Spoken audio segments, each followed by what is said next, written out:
Grab a cup of coffee, tea, or hot cocoa. Get comfortable and let the book of Exodus begin. As time went by, Joseph and his brothers passed away, ending that generation. Their descendants had many children and grandchildren. They multiplied quickly and filled the land.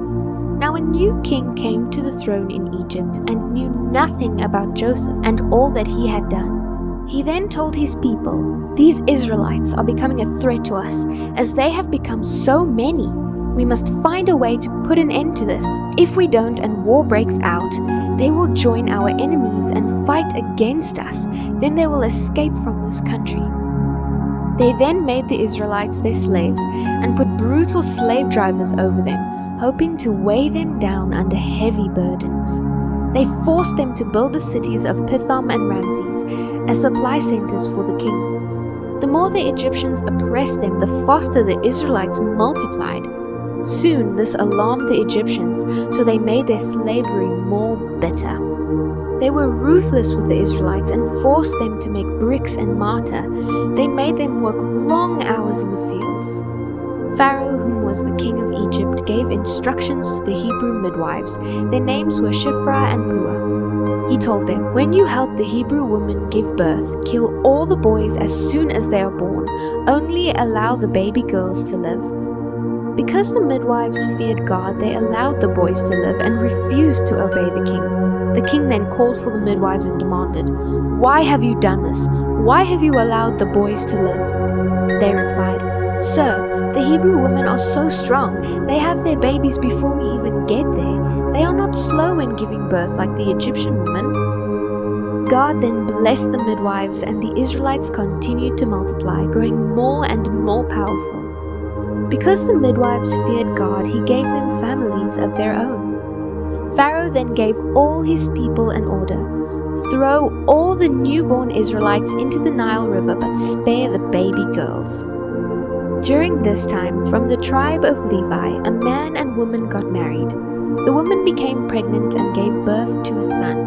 She saw how beautiful he was and kept him hidden for 3 months. When she couldn't keep him any longer, she got a basket made of porphyry reeds and waterproofed it with tar and pitch. She put the baby in the basket and laid along the edge of the Nile River among the reeds. The baby's sister stood at a distance, watching to see what would happen to him. Not long after this, one of Pharaoh's daughters came down to the river to bathe. She walked along the river bank with her servants. When she saw the basket among the reeds, she told one of her servants to go and get it for her. As the princess opened the basket and saw the baby crying helplessly, her heart was touched. Then said, "He must be one of the Hebrew children." The baby's sister then approached the princess and offered to get a Hebrew lady to nurse the baby for her. The princess replied, "Yes, do." The girl then rushed home and called the baby's mother. The princess then told her, "Take this baby home and nurse him for me. I will pay you for your help." So the baby's mother took her baby home and nursed him. Later, when he was older, the child's mother brought him back to the princess, and she adopted him as her son. The princess named him Moses, for she said, "I drew him out of the water." Many years later, when Moses was all grown up, he went to visit his people, which were the Israelites. He saw just how hard they were working. During his visit, he saw an Egyptian beating one of the Hebrew slaves. Moses looked around to see if anyone was watching, then killed the Egyptian and buried him in the sand. The next day, Moses was visiting his people again and saw 2 Hebrew men fighting. Moses went up to the one that was in the wrong and asked, "What are you doing hitting your neighbor like that?" The man replied, "Who do you think you are? Who appointed you to be our prince and judge? Do you plan to kill me like you killed the Egyptian yesterday?" Moses was badly frightened as he learned that everyone knew what he had done. And sure enough, Pharaoh gave orders to have Moses arrested and killed when he heard what had happened. Moses, however, managed to escape and fled to the land of Midian. Moses arrived in Midian and sat down beside a well. The priest of Midian had 7 daughters that would regularly come to this well and draw water to fill the water troughs of their father's flocks. Other shepherds would come and chase the girls away and their flocks. But then Moses came to their rescue, then helped them draw water from the well. When the girls returned to their father Reuel, he asked, "How did you get the flocks watered so quickly today?" They replied, "An Egyptian came and rescued us from the shepherds and then drew water for us, and he watered the flocks too." Their father asked, "Well, where is he? Did you leave him there? Go and invite him to come for a meal." Moses was happy to accept this invitation and settled down to live with them. As time went by, Reuel gave Moses his daughter Zipporah to be his wife. They later on had a son and named him Gershom. For Moses said, "I have been a stranger in a foreign land." Years went by and the king of Egypt passed away, but the Israelites continued to groan beneath their slavery burden. They cried out for help, and God heard their pleas for deliverance. God heard their cries, remembering his covenant promise with Abraham, Isaac, and Jacob. He looked down on the Israelites and felt deep concern for their welfare. One day, Moses was tending to his father-in-law Jethro's flock. He went deep into the wilderness near Sinai, the mountain of God. Suddenly the angel of the Lord appeared to him as a blazing fire in a bush. Moses was amazed, as the bush was engulfed in flames, but it did not burn up. "Amazing," said Moses to himself. "Why didn't that bush burn up? I have to go over and see this." When the Lord saw that he had Moses' attention, God then called to him from the bush, "Moses, Moses," God called. "Here I am," replied Moses. God then said, "Do not come any closer and take off your sandals, for you are standing on holy ground." Then God went on to say, "I am the God of your ancestors, the God of Abraham, the God of Isaac, and the God of Jacob." The moment Moses heard this, he immediately hid his face in his hands, as he was afraid to look at God. God then said, "You can be sure I have seen the misery of my people in Egypt. I have heard their cries for deliverance from their slave drivers. Yes, I am aware of their suffering. So I have come to rescue them from the Egyptians and lead them out of Egypt into their own good and spacious land. It is a land flowing with milk and honey, the land where the Canaanites, Hittites, Amorites, Perizzites, Hivites, and Jebusites live. The cries of the people of Israel have reached me, and I have seen how the Egyptians have oppressed them with heavy tasks. Now go, for I am sending you to Pharaoh. You will lead my people, the Israelites, out of Egypt." Moses then asked God, "But who am I to appear before Pharaoh? How can you expect me to lead the Israelites out of Egypt?" God then told him, "I will be with you, and this will serve as proof that I have sent you. When you have brought the Israelites out of Egypt, you will return here to worship God at this very mountain." But Moses protested, "If I go to the people of Israel and tell them, 'The God of your ancestors has sent me to you,' they wouldn't believe me. They will ask, 'Which God are you talking about? What is his name?' Then what should I tell them?" God replied, "I am the one who always is. Just tell them, 'I am has sent me to you.'" God also added, "Tell them, 'The Lord, the God of your ancestors, the God of Abraham, Isaac, and Jacob, appeared to me in a burning bush. He said, "You can be sure that I am watching over you and have seen what is happening to you in Egypt. I promise to rescue you from the oppression of the Egyptians. I will lead you to the land that is now occupied by the Canaanites, Hittites, Amorites, Perizzites, Hivites, and Jebusites, a land flowing with milk and honey. The leaders of the people of Israel will accept your message. Then all of you must go straight to the king of Egypt and tell him, 'The Lord, the God of the Hebrews, has met with us. Let us go on a 3-day journey into the wilderness to offer sacrifices to the Lord our God.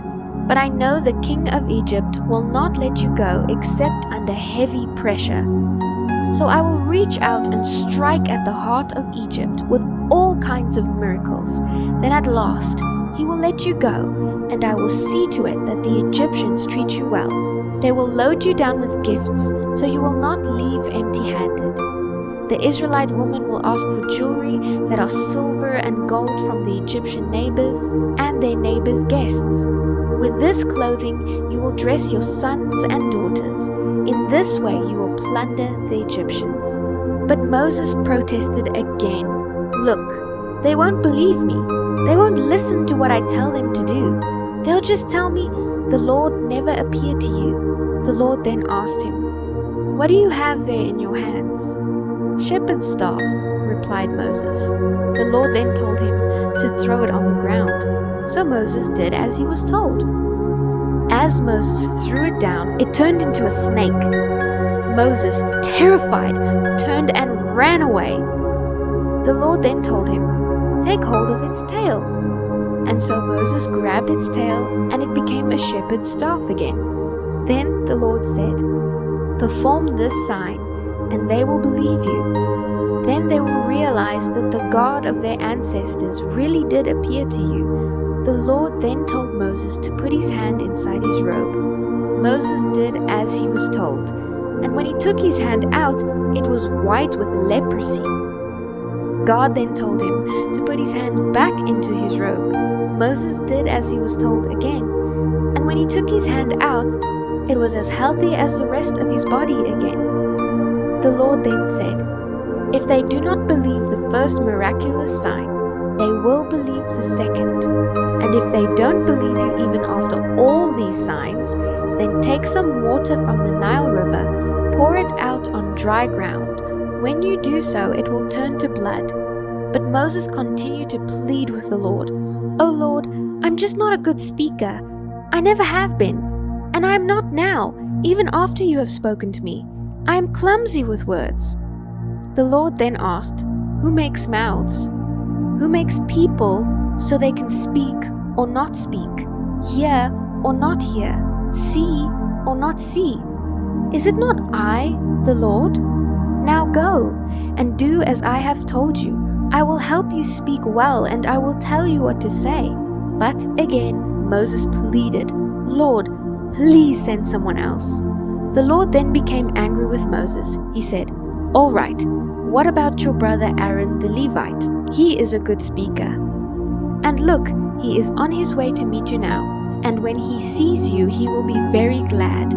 You will talk to him, giving him the words to say. I will help both of you speak clearly and tell you what to do.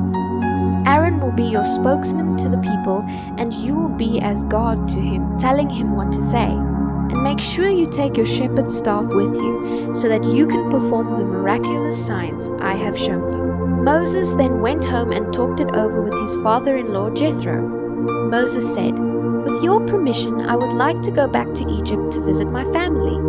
I'm not sure if they are even still alive." Jethro replied, "Go with my blessing."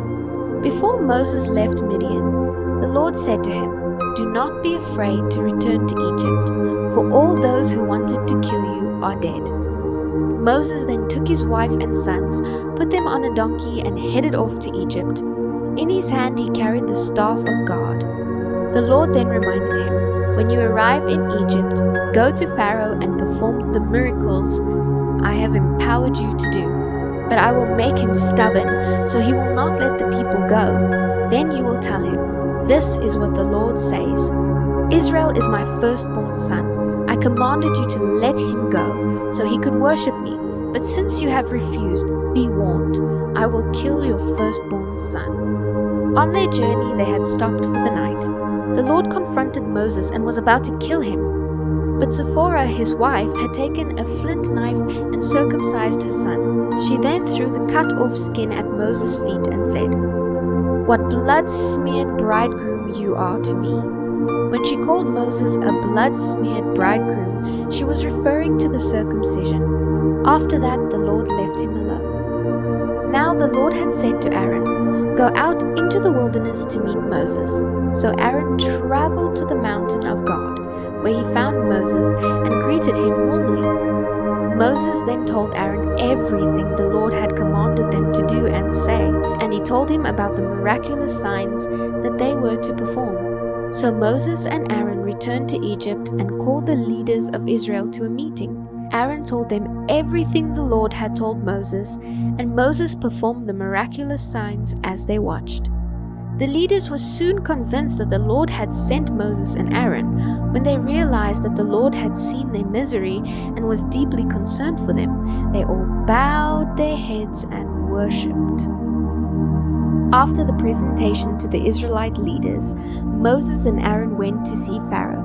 They told Pharaoh, "This is what the Lord, the God of Israel, says.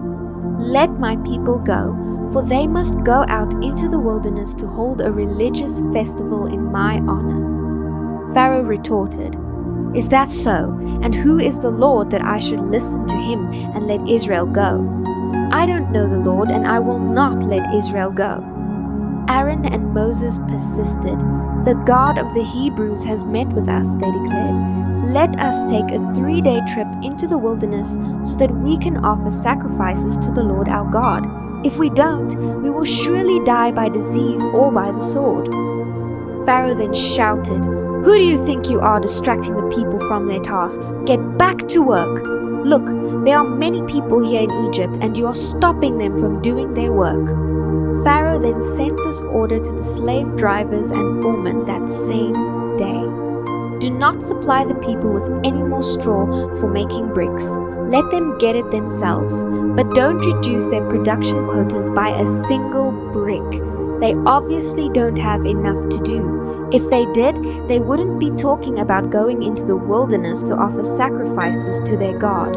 Load them down with more work. Make them sweat. This will teach them to listen to those liars." The slave drivers and foremen then informed the people, "Pharaoh has ordered us to not provide any more straw for you. Go out and get straw yourselves. Find it wherever you can, but you must still continue to produce just as much bricks as before." The people then scattered throughout the land searching for straw. The slave drivers were brutal. "Meet your daily quota of bricks just as you did before," they had demanded. They then whipped the Israelite foremen that were in charge of the work crews. They then demanded, "Why have you not met your daily quotas neither yesterday or today?" The Israelite foreman then went to plead with Pharaoh. "Please, don't treat us like this. We are given no straw, but yet we are still told to make as many bricks as before. We are beaten for something that isn't our fault. It is the fault of your slave drivers for giving such unreasonable demands." Pharaoh replied, "You obviously don't have enough to do. You're just lazy. If you had enough to do, you wouldn't be saying, 'Let us go so we can offer sacrifices to the Lord.' Now get back to work. No straw will be given to you, but you must still deliver the same amount of bricks."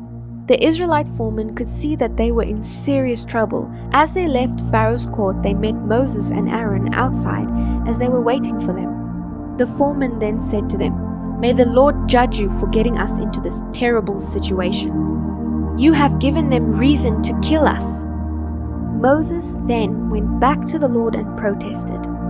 "Why have you mistreated your own people like this, Lord? Why did you send me? Since I gave Pharaoh your message, he has been even more brutal to your people. You have not even begun to rescue them." The Lord then said to Moses, "Now you will see what I will do to Pharaoh. When he feels my powerful hand upon him, he will let the people go. In fact, he will be so anxious to get rid of them, he will force them to leave his land. I am the Lord. I appeared to Abraham, Isaac, and Jacob as God Almighty, though I did not reveal my name, the Lord, to them. And I entered into a solid covenant with them. Under its terms I swore to give them the land of Canaan, where they were living. You can be sure I have heard the groans of the people of Israel, who are now slaves to the Egyptians. I have remembered my covenant with them. Therefore say to the Israelites, I am the Lord. I will free you from your slavery in Egypt. I will bring you into the land I swore to give to Abraham, Isaac, and Jacob. It will be your very own property. I am the Lord." Moses went and told the people what the Lord had said, but they wouldn't listen anymore. They had become too discouraged on the increasing burden of their slavery. The Lord then said to Moses, "Go back to Pharaoh and tell him to let the people of Israel leave Egypt." Moses objected, "But Lord, my own people won't listen to me anymore. How can I expect Pharaoh to listen to me? I'm no orator." The Lord then ordered Moses and Aaron to return to Pharaoh and demand he let the people of Israel leave Egypt. The Lord then said to Moses, "Pay close attention to this. I will make you seem like God to Pharaoh. Your brother Aaron will be your prophet. He will speak for you. Make sure that you let Aaron know everything I say to you and have him announce it to Pharaoh. He will demand that the people of Israel be allowed to leave Egypt. But I will cause Pharaoh to be stubborn so I can multiply my miraculous signs and wonders in Egypt. Even then Pharaoh will refuse to listen to you. So I will crush Egypt with a series of disasters, after which I will lead the forces of Israel out with great acts of judgment. When I show the Egyptians my power and force them to let the Israelites go, they will realize that I am the Lord." So Moses and Aaron did just as the Lord had commanded them. Moses was 80 years old and Aaron was 83 at the time they made their demands to Pharaoh. The Lord then said to Moses and Aaron, "Pharaoh will demand that you show him a miracle to prove that God has sent you. When he makes this demand, say to Aaron, 'Throw down your shepherd's staff, and it will become a snake.'" So Aaron and Moses went to see Pharaoh, and they performed the miracle just as the Lord had told them. Aaron threw down his staff before Pharaoh and his court, and it became a snake. Then Pharaoh called in his wise men and magicians, and they were able to do the same thing with their secret arts. Their staffs became snakes too, but then Aaron's snake swallowed up their snakes. Pharaoh's heart, however, remained hard and stubborn. He still refused to listen, just as the Lord had predicted. The Lord then said to Moses, "Pharaoh is very stubborn and he continues to refuse to let the people go. So head on to Pharaoh in the morning as he goes down to the river. Stand on the riverbank and meet him there. Be sure to have your shepherd's staff that turned into a snake. Then say to him, 'The Lord, the God of the Hebrews, has sent me to say, let my people go, so they can worship me in the wilderness. Until now you have refused to listen to him. Now the Lord says, you are going to find out that I am the Lord. Look, I will hit the water of the Nile with a staff, and the river will turn to blood. The fish in it will die, and the river will stink. All the Egyptians will not be able to drink any water from the Nile." The Lord then said to Moses, "Tell Aaron then to point his staff towards the waters of Egypt, every river, canal, marsh, and reservoir. Everywhere in Egypt the water will turn into blood, even the water stored in wooden bowls and stone pots in the people's homes." So Aaron and Moses did just as the Lord had commanded them. As Pharaoh and all his officials watched, Aaron raised his staff and hit the water of the Nile. Suddenly the whole river turned to blood. All the fish died, and the water became so foul that the Egyptians could not drink it. There was blood everywhere throughout the land of Egypt. But again, the Egyptian magicians used their secret arts, and they too were able to turn water into blood. So Pharaoh's heart remained hard and stubborn. He refused to listen to Moses and Aaron, exactly as the Lord had predicted. Pharaoh returned to his palace and put the whole thing out of his mind. The Egyptians dug wells along the riverbank to get drinking water, as they could not drink from the river anymore. An entire week passed from the time the Lord turned the water of the Nile into blood. The Lord then said to Moses, "Go to Pharaoh once again and tell him, 'This is what the Lord says. Let my people go so they can worship me. If you refuse, then listen carefully to this. I will send vast hordes of frogs across the entire land from border to border. The Nile River will swarm with them. They will come up out of the river into the houses, even into the rooms and onto the beds too. Every home in Egypt will be filled with them. They will fill even your ovens and your kneading bowls. You and your people will be overwhelmed by frogs." The Lord then said to Moses, "Go and tell Aaron to point his shepherd's staff toward all the rivers, canals, and marshes in Egypt, so that there will be frogs in every corner of the land." Aaron did so, and frogs covered all of Egypt.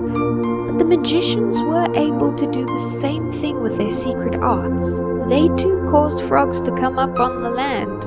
So Pharaoh summoned Moses and Aaron and begged, "Plead with the Lord to take the frogs away from me and my people. I will let the people go, so they can offer sacrifices to the Lord." Moses then replied, "You set the time. Tell me when you want me to pray for you, your officials and your people. I will pray that you and your houses will be rid of the frogs. Then only the frogs in the river of the Nile will remain alive." "Do it tomorrow," Pharaoh said. Moses replied, "All right, it will be as you have said. Then you will know that no one will be as powerful as the Lord our God. All the frogs will be destroyed except those that are in the river." And so Moses and Aaron left Pharaoh, and Moses went to plead with the Lord about the frogs that he had sent. And the Lord did as Moses had promised. The frogs all disappeared from the houses, the courtyards, and the fields. They all died. They were piled into great heaps, and a terrible stench filled the land of Egypt yet again. But, of course, when Pharaoh saw the frogs were gone, he hardened his heart even more. He refused to listen to Moses and Aaron, just as the Lord had predicted. So the Lord said to Moses, "Tell Aaron to strike the dust with his staff. The dust will turn into swarms of gnats throughout the land of Egypt." So Moses and Aaron did just as the Lord had commanded them. Suddenly gnats infested the entire land, covering the Egyptians along with their animals. All the dust in the land of Egypt turned into gnats. Pharaoh's magicians tried to do the same thing with their secret arts, but this time they failed. The magicians then exclaimed to Pharaoh, "This is the finger of God." But Pharaoh's heart remained hard and stubborn. He would not listen to them, which is exactly as the Lord had predicted. The next thing the Lord told Moses, he went on to say, "Get up early in the morning and meet Pharaoh as he goes down to the river. Say to him, 'This is what the Lord says. Let my people go so that they can worship me. If you refuse, I will send swarms of flies throughout Egypt. Your homes will be covered and filled with them, and the ground as well. But it will be very different in the land of Goshen, where the Israelites live. No flies will be found there. Then you will know that I am the Lord, and that I have power even in the heart of your land. I will make a clear distinction between your people and my people. This miraculous sign will happen tomorrow." And the Lord did just as he had said.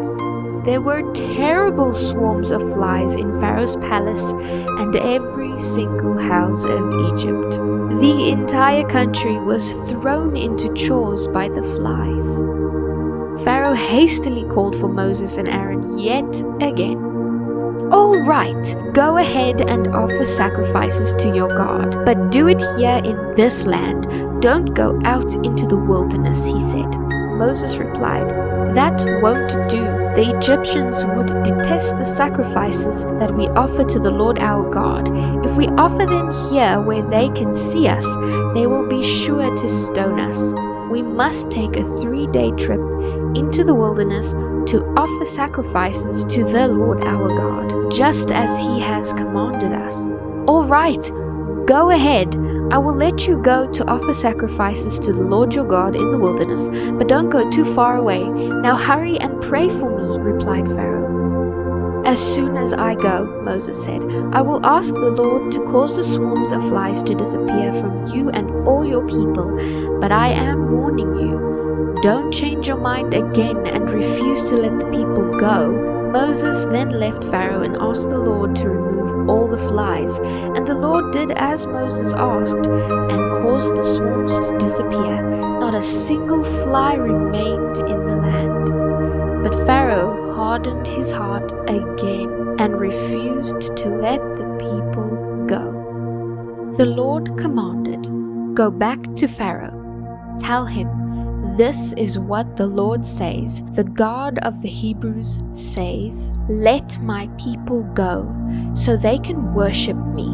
If you continue to oppress them and refuse to let them go, the Lord will send a deadly plague to destroy your horses, donkeys, camels, cattle, and sheep. But the Lord will again make a distinction between the property of the Israelites and that of the Egyptians. Not a single one of Israel's livestock will die." The Lord announced that he would send the plague the very next day, and he did, just as he said. The next morning arrived. All the livestock of the Egyptians began to die, but the Israelites didn't lose a single animal from their flocks or their herds. Pharaoh then sent officials to see whether it was true that none of the Israelites' animals were dead. But even after he found it to be true, his heart remained stubborn.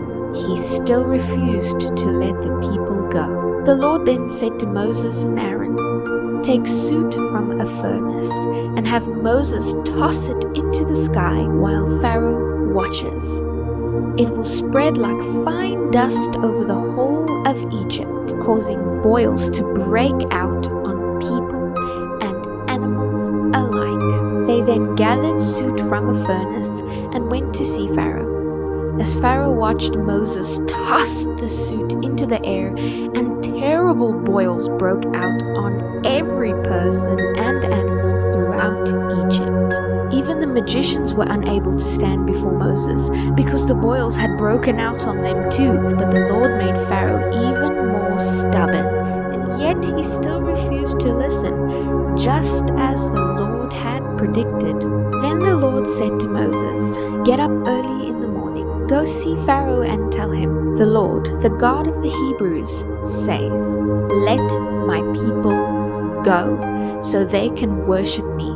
If you do not, I will send a plague that will really speak to you and your officials and all the people of Egypt. I will prove to you that there is no other God like me in all the earth. I could have killed you all by now. I could have attacked you with a plague that would have wiped you from the face of the earth. But I have let you live for this reason, that you might see my power and that my fame might spread throughout the earth. But you are still lording it over my people, and you refuse to let them go. So tomorrow, at this time, I will send a hailstorm worse than any in all of Egypt.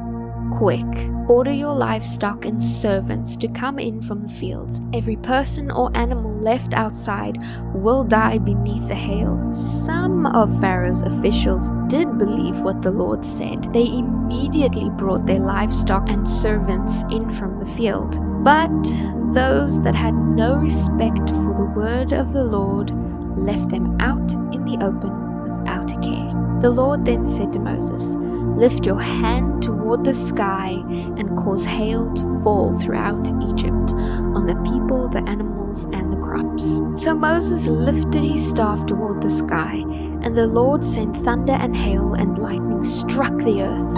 The Lord sent a tremendous hailstorm against all the land of Egypt. Never in all the history of Egypt had there been a storm like that. With such severe hail and continuous lightning, it left all of Egypt in ruins. Everything left in the fields was destroyed, people, animals, and all the crops alike. The only spot in Egypt without hail that day was the land of Goshen, where the people of Israel lived. Pharaoh then urgently sent for Moses and Aaron. "I finally admit my fault," he confessed. "The Lord is right, and my people and I are wrong. Please, beg the Lord to end this terrifying thunder and hail. I will let you go at once." "All right," replied Moses. "As soon as I leave the city, I will lift my hands and pray to the Lord. Then the thunder and hail will stop. This will prove to you that the earth belongs to the Lord. But as for you and your officials, I know that you still do not fear the Lord God as you should." All flax and barley were destroyed because the barley was ripe and the flax was in bloom. But the wheat and spelt were not destroyed because they had not yet sprouted from the ground. So Moses left Pharaoh and went out of the city. He then lifted his hands to the Lord. All at once the thunder and hail stopped, and the downpour ceased. When Pharaoh saw this, he and his officials sinned yet again by stubbornly refusing to do as they had promised. Pharaoh refused to let the people leave, just as the Lord had predicted. The Lord then said to Moses, "Return to Pharaoh and again make your demands. I have made him and his officials stubborn, so that I can continue to display my power by performing miraculous signs among them. You will be able to tell wonderful stories to your children and grandchildren about the marvelous things I am doing among the Egyptians to prove that I am the Lord." Moses and Aaron then went to Pharaoh and said, "This is what the Lord, the God of the Hebrews, says. How long will you refuse to submit to me? Let my people go, so they can worship me. If you refuse, watch out, for tomorrow I will cover the whole country with locusts. There will be so many that you won't be able to see the ground. They will devour everything that escaped the hailstorm, including all the trees in the fields. They will overrun your palaces and the homes of your officials and all the houses of Egypt. Never in the history of Egypt has there been a plague like this one." And Moses turned and walked out. The court officials now came to Pharaoh and appealed to him. "How long will you let these disasters go on? Please let the Israelites go to serve the Lord their God. Don't you realize that Egypt lies in ruins?" So Moses and Aaron were yet again brought back to Pharaoh. "All right, go and serve the Lord your God," he said. "But tell me, just whom do you want to take along? Young and old." "All of us will go," replied Moses. "We will take our sons and daughters and our flocks and herds. We must all join together in a festival to the Lord." Pharaoh retorted, "The Lord will certainly need to be with you if you try to take your little ones along. I can see through your wicked intentions. Never. Only the men go and serve the Lord, for that is what you requested." And Pharaoh threw them out of the palace. The Lord then said to Moses, "Raise your hand over the land of Egypt to bring on the locusts. Let them cover the land and eat all the crops that are left after the hailstorm." Moses then raised his staff, and the Lord caused an east wind to blow all that day and through the night. When morning arrived, the east wind had brought the locusts, and the locusts swarmed over the land of Egypt from border to border. It was the worst locust plague in Egypt history, and there has never been again one like that. For the locusts covered the surface of the whole country, making the ground look black. They ate all the plants and the fruits and everything that had survived from the hailstorm. Not one green thing remained, neither tree nor plant, throughout the entire land of Egypt. Pharaoh quickly sent for Moses and Aaron yet again. "I confess my sin against the Lord your God and against you," he said to them. "Forgive my sin only this once, and plead with the Lord your God to take away this terrible plague." So Moses left Pharaoh and pleaded with the Lord. The Lord responded by sending a strong wind that blew the locusts out into the Red Sea. Not a single locust was left in Egypt. The Lord then made Pharaoh stubborn once again, and he did not let the people go. The Lord then said to Moses, "Lift your hand toward heaven, and a deep and terrifying darkness will descend on the land of Egypt." So Moses lifted his hand toward heaven, and there was a deep darkness over the entire land for 3 days. During all that time, the people scarcely moved, for they could not see.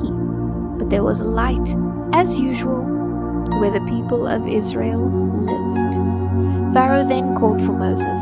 "Go and worship the Lord," he said, "but let your flocks and herds stay here. You can even take your children with you." Moses said, "No, we must take our flocks and herds for sacrifices and burnt offerings to the Lord our God. All our property must go with us.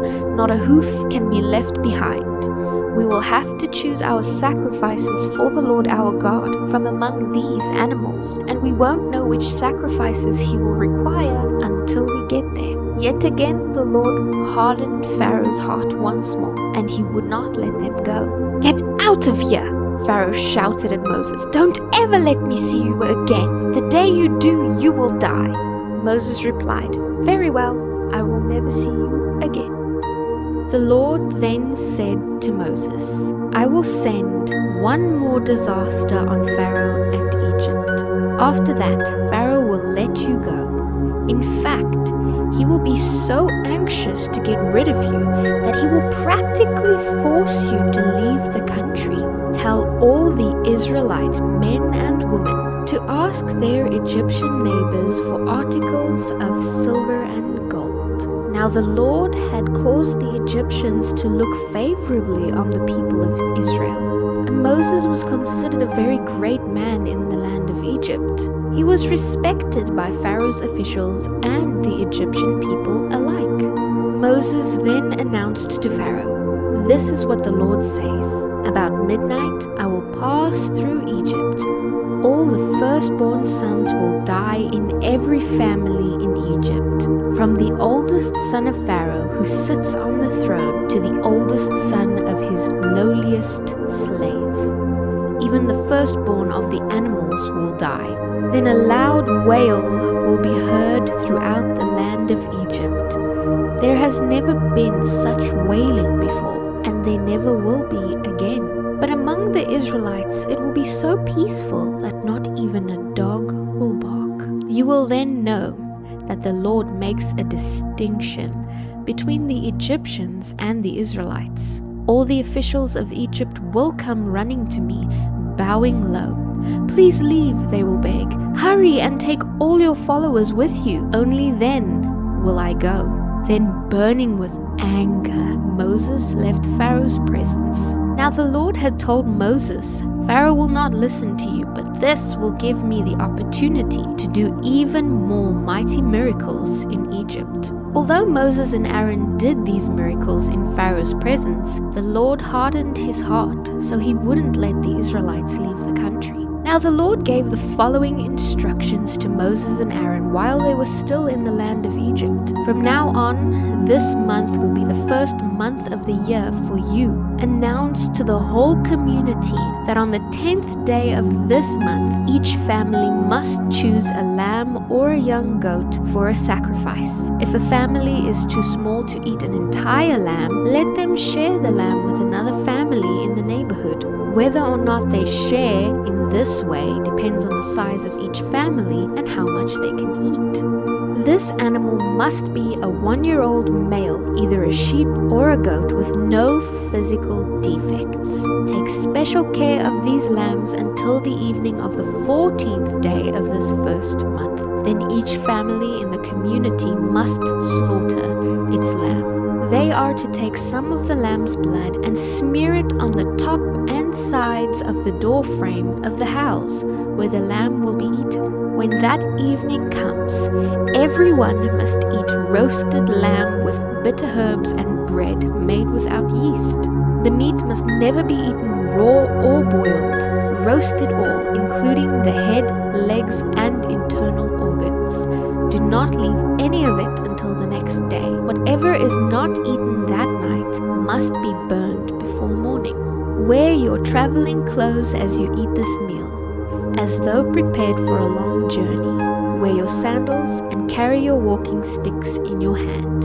Eat the food quickly, for this is the Lord's Passover. On that night I will pass through the land of Egypt and kill all the firstborn sons and firstborn male animals in the land of Egypt. I will execute judgment against all the gods of Egypt, for I am the Lord. The blood you have smeared on your doorposts will serve as a sign. When I see the blood, I will pass over you. This plague of death will not touch you when I strike the land of Egypt. You must remember this day forever. Each year you will celebrate it as a special festival to the Lord. For 7 days you may eat only bread made without yeast. On the very first day you must remove every trace of yeast from your homes. Anyone who eats bread made with yeast at any time during the 7 days of the festival will be cut off from the community of Israel. On the first day of the festival and again on the 7th day. All the people must gather for a time of special worship. No work of any kind may be done on these days except in preparation of food. Celebrate this festival of unleavened bread, for it will remind you that I brought your forces out of the land of Egypt this very day. This festival will be a permanent regulation for you to be kept from generation to generation. But only bread without yeast may be eaten from the evening of the 14th day of the month until the evening of the 21st day of the month. Within those 7 days, there should not be a trace of yeast in your homes. Anyone who eats anything made with yeast during this week will definitely be cut off from the community of Israel. These same regulations apply to the foreigners living with you, as if they had been born among you. I repeat, during those days you must not eat anything made with yeast. Wherever you live, eat only bread that has no yeast in it. Moses then had all the leaders of Israel called together, and he said, "Tell each of your families to slaughter the lamb they have set apart for the Passover. Drain each lamb's blood into a basin. Then take a cluster of hyssop branches and dip it into the lamb's blood. Strike the hyssop against the top and sides of the doorframe, staining it with the blood. But remember, no one is allowed to leave the house until morning, for the Lord will pass through the land and strike down the Egyptians. But when he sees the blood on the top and sides of your doorframe, he will pass over your home. He will not permit the destroyer to enter and strike down your firstborn. Remember, these instructions are permanent and must be observed by you and your descendants forever. When you arrive in the land the Lord has promised to give you, you will continue to celebrate this festival. Then your children will ask, 'What does all this mean? What is this ceremony about?' And you will reply, 'It is the celebration of the Lord's Passover, for he passed over the homes of the Israelites in Egypt. And though he killed the Egyptians, he spared our families and did not destroy us.' Then all the people bowed their heads and worshipped. So the people of Israel did just as the Lord had commanded through Moses and Aaron. At midnight, the Lord killed all the firstborn sons in the land of Egypt, from the firstborn son of Pharaoh, who sat on the throne, to the firstborn son of the captive in the dungeon. Even the firstborn of their livestock were killed. Pharaoh and his officials and all the people of Egypt woke up during the night, and loud wailing was heard throughout the land of Egypt. There was not a single house where someone had not died. Pharaoh sent for Moses and Aaron during the night. "Leave us," he cried. "Go away, all of you. Go and serve the Lord as you have requested. Take your flocks and herds. Be gone. Go, but give me a blessing as you leave." all the Egyptians urged the people of Israel to get out of the land as quickly as possible, for they thought, "We will all die." The Israelites took with them their bread dough made without yeast. They wrapped their kneading bowls in their spare clothing and carried it all on their shoulders. And the people of Israel did as Moses had instructed and asked the Egyptians for clothing and articles of silver and gold. The Lord then caused the Egyptians to look favorably on the Israelites, and they gave the Israelites whatever they asked for. So like a victorious army, they plundered the Egyptians. That night the people of Israel left Ramses and started for Succoth. There were about 600,000 men, plus all women and children, and they were all traveling on foot. Many people who were not Israelites went with them, along with the many flocks and herds. Whenever they stopped to eat, they had baked bread from the yeastless dough they had brought from Egypt. It was made without yeast because the people were rushed out of Egypt and had no time to wait for the bread to rise. The people of Israel had lived in Egypt for 430 years. In fact, it was on the last day of the 430th year that all the Lord's forces left the land. This night had been reserved by the Lord to bring his people out from the land of Egypt. This same night now belongs to him. It must be celebrated every year from generation to generation to remember the deliverance of the Lord. The Lord then said to Moses and Aaron, "These are the regulations for the festival of Passover. No foreigners are allowed to eat the Passover lamb, but any slave who has been purchased may eat it if he has been circumcised. Hired servants and visiting foreigners may not eat it. All who eat the lamb must eat it in one house. You must not carry any of its meat outside, and you may not break any of its bones. The whole community of Israel must celebrate this festival at the same time. If there are foreigners living among you who want to celebrate the Lord's Passover, let all the males be circumcised. Then they may come and celebrate the Passover with you. They will be treated just as if they had been born among you. But an uncircumcised male may never eat of the Passover lamb. This law applies to everyone, no matter whether they are native-born Israelite or a foreigner who has settled among you." And so the people of Israel followed all the Lord's instructions to Moses and Aaron. And that very day, the Lord began to lead the people of Israel out of Egypt, division by division. The Lord then said to Moses, "Dedicate to me all the firstborn sons of Israel, and every firstborn male animal as well. They are mine." Moses then went to the people and said, "This is a day to remember forever, the day that you left Egypt, the place of slavery. For the Lord has brought you out by his mighty power. Remember, you are not to use any yeast. This day in early spring will be the anniversary of your exodus. You must celebrate this day when the Lord brings you into the land of the Canaanites, Hittites, Amorites, Hivites, and Jebusites. This is the land he swore to give your ancestors, a land flowing with milk and honey. For 7 days you will eat only bread without yeast. Then on the 7th day you will celebrate a great feast to the Lord. Eat only bread without yeast during those 7 days. In fact, there must be no yeast in your homes or anywhere within the borders of your land during this time. Within these days of the festival each year, you must explain to your children why you are celebrating. Let them know that this is a celebration of what the Lord did for us when we left Egypt. This annual festival will be a visible reminder to you, like a mark branded on your hands or your forehead. Let it remind you always to keep the Lord's instructions in your mind and on your lips. After all, it was the Lord who rescued you from Egypt with great power. So celebrate this festival at the appointed time each year, and remember these instructions when the Lord brings you into the land he swore to give your ancestors a long time ago. All firstborn sons and firstborn male animals must be presented to the Lord. A firstborn male donkey may be redeemed from the Lord by presenting a lamb in its place. But if you decide not to make the exchange, the donkey must be killed by breaking its neck. However, you must redeem every firstborn son. And in the future, your children will ask you, "What does all this mean?" You will then tell them, "With mighty power, the Lord brought us out of Egypt from all our slavery. And Pharaoh refused to let us go, so the Lord killed all the firstborn males throughout the land of Egypt, both people and animals. Which is why we now offer all our firstborn males to the Lord, except that the firstborn sons are always redeemed."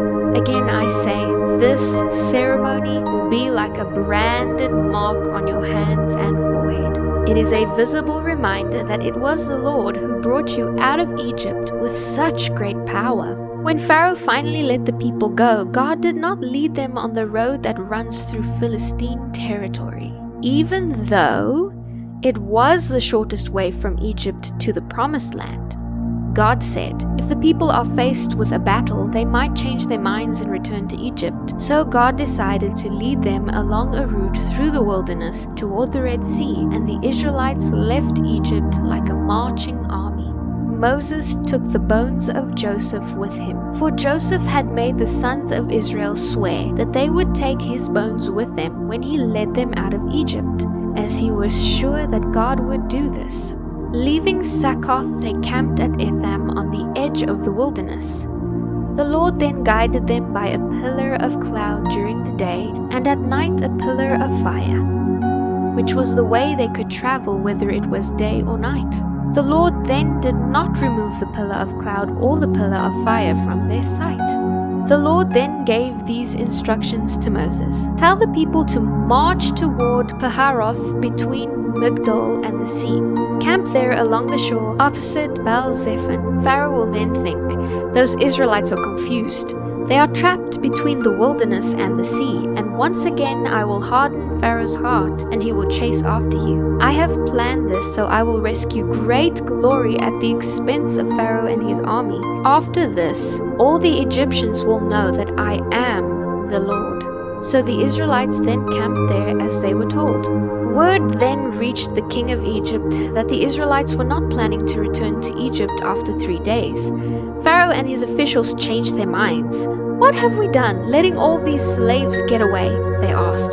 So Pharaoh called out his troops and led the chase in chariot.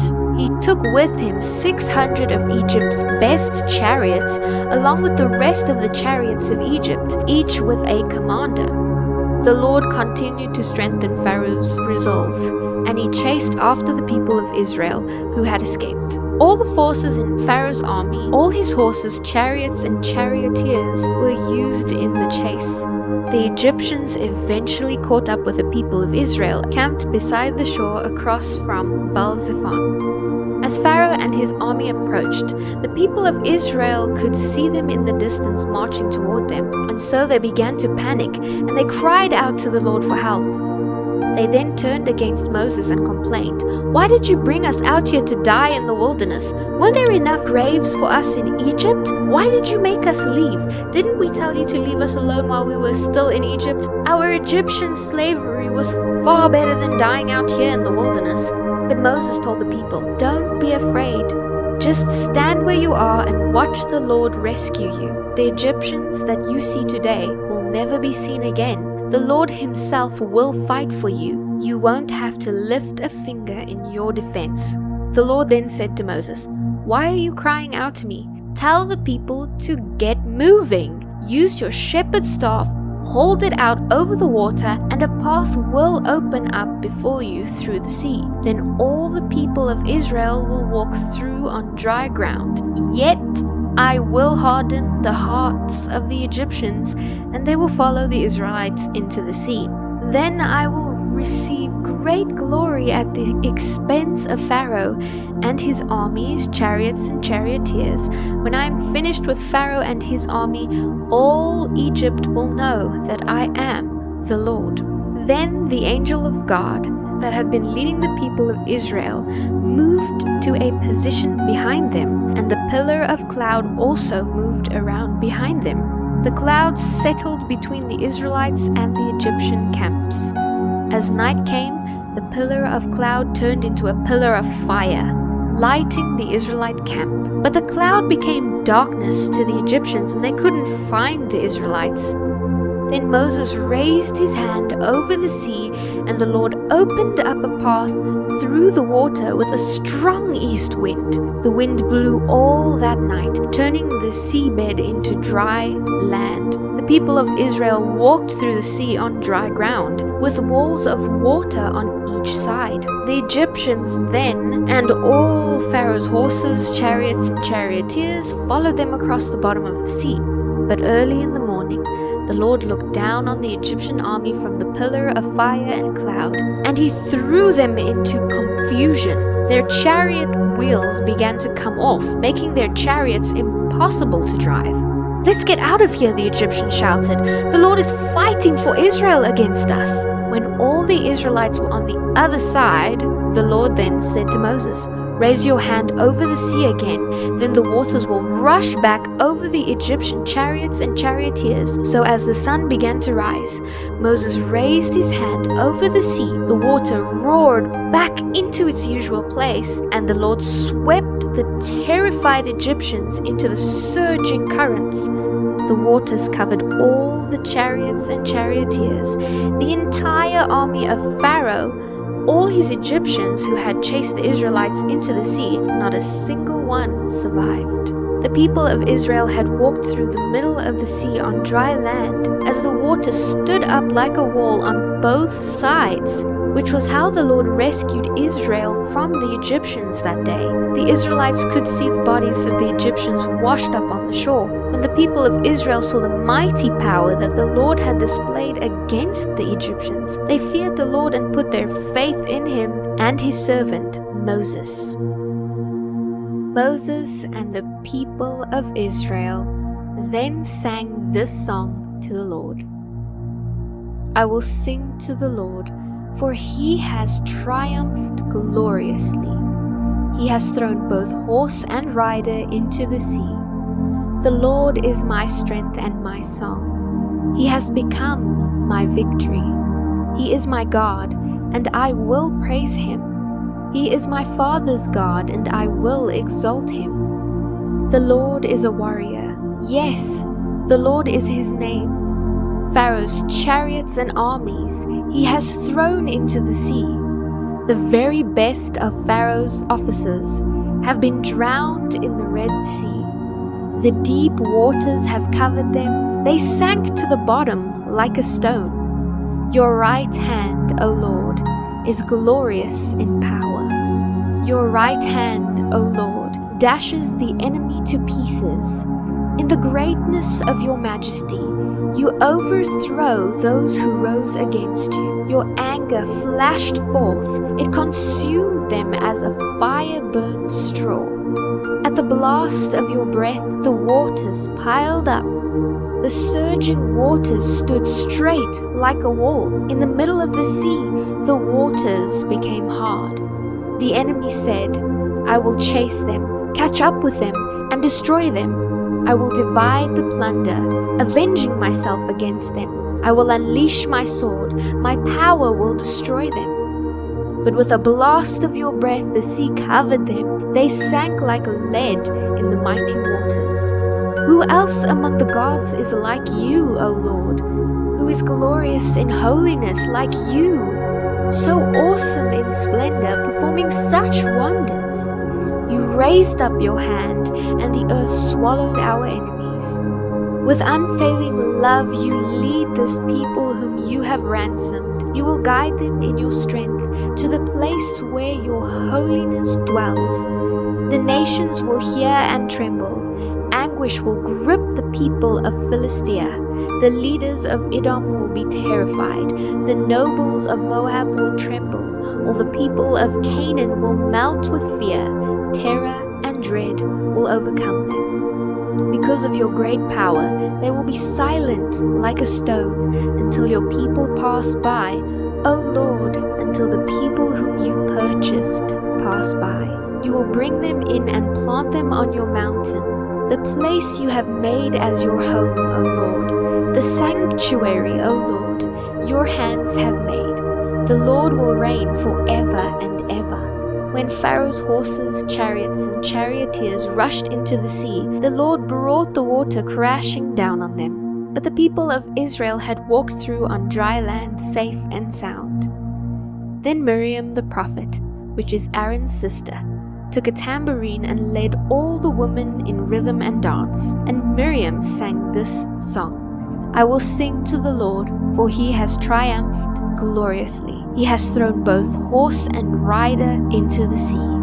Moses then led the people of Israel away from the Red Sea, and they moved out into the Shur desert. They traveled in this desert for 3 days without water. When they came to Marah, they finally found water, but the people could not drink it because it was bitter. That is why the place was called Marah, which means bitter. The people then turned against Moses. What are we going to drink? They demanded. Moses then cried out to the Lord for help, and the Lord showed him a branch.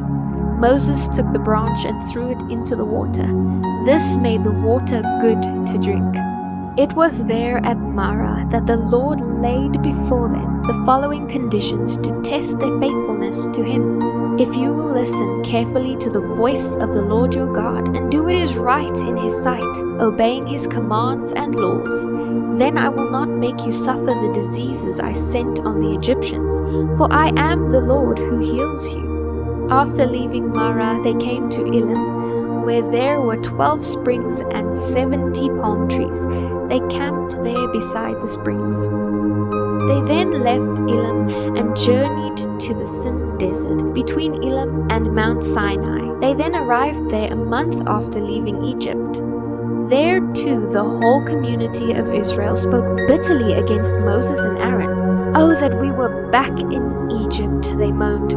It would have been better if the Lord had killed us there. At least there we had plenty to eat. But now you have brought us into this desert to starve us to death. The Lord then said to Moses, Look, I'm going to rain down food from heaven for you. The people can go out each day and pick up as much food as they need for that day.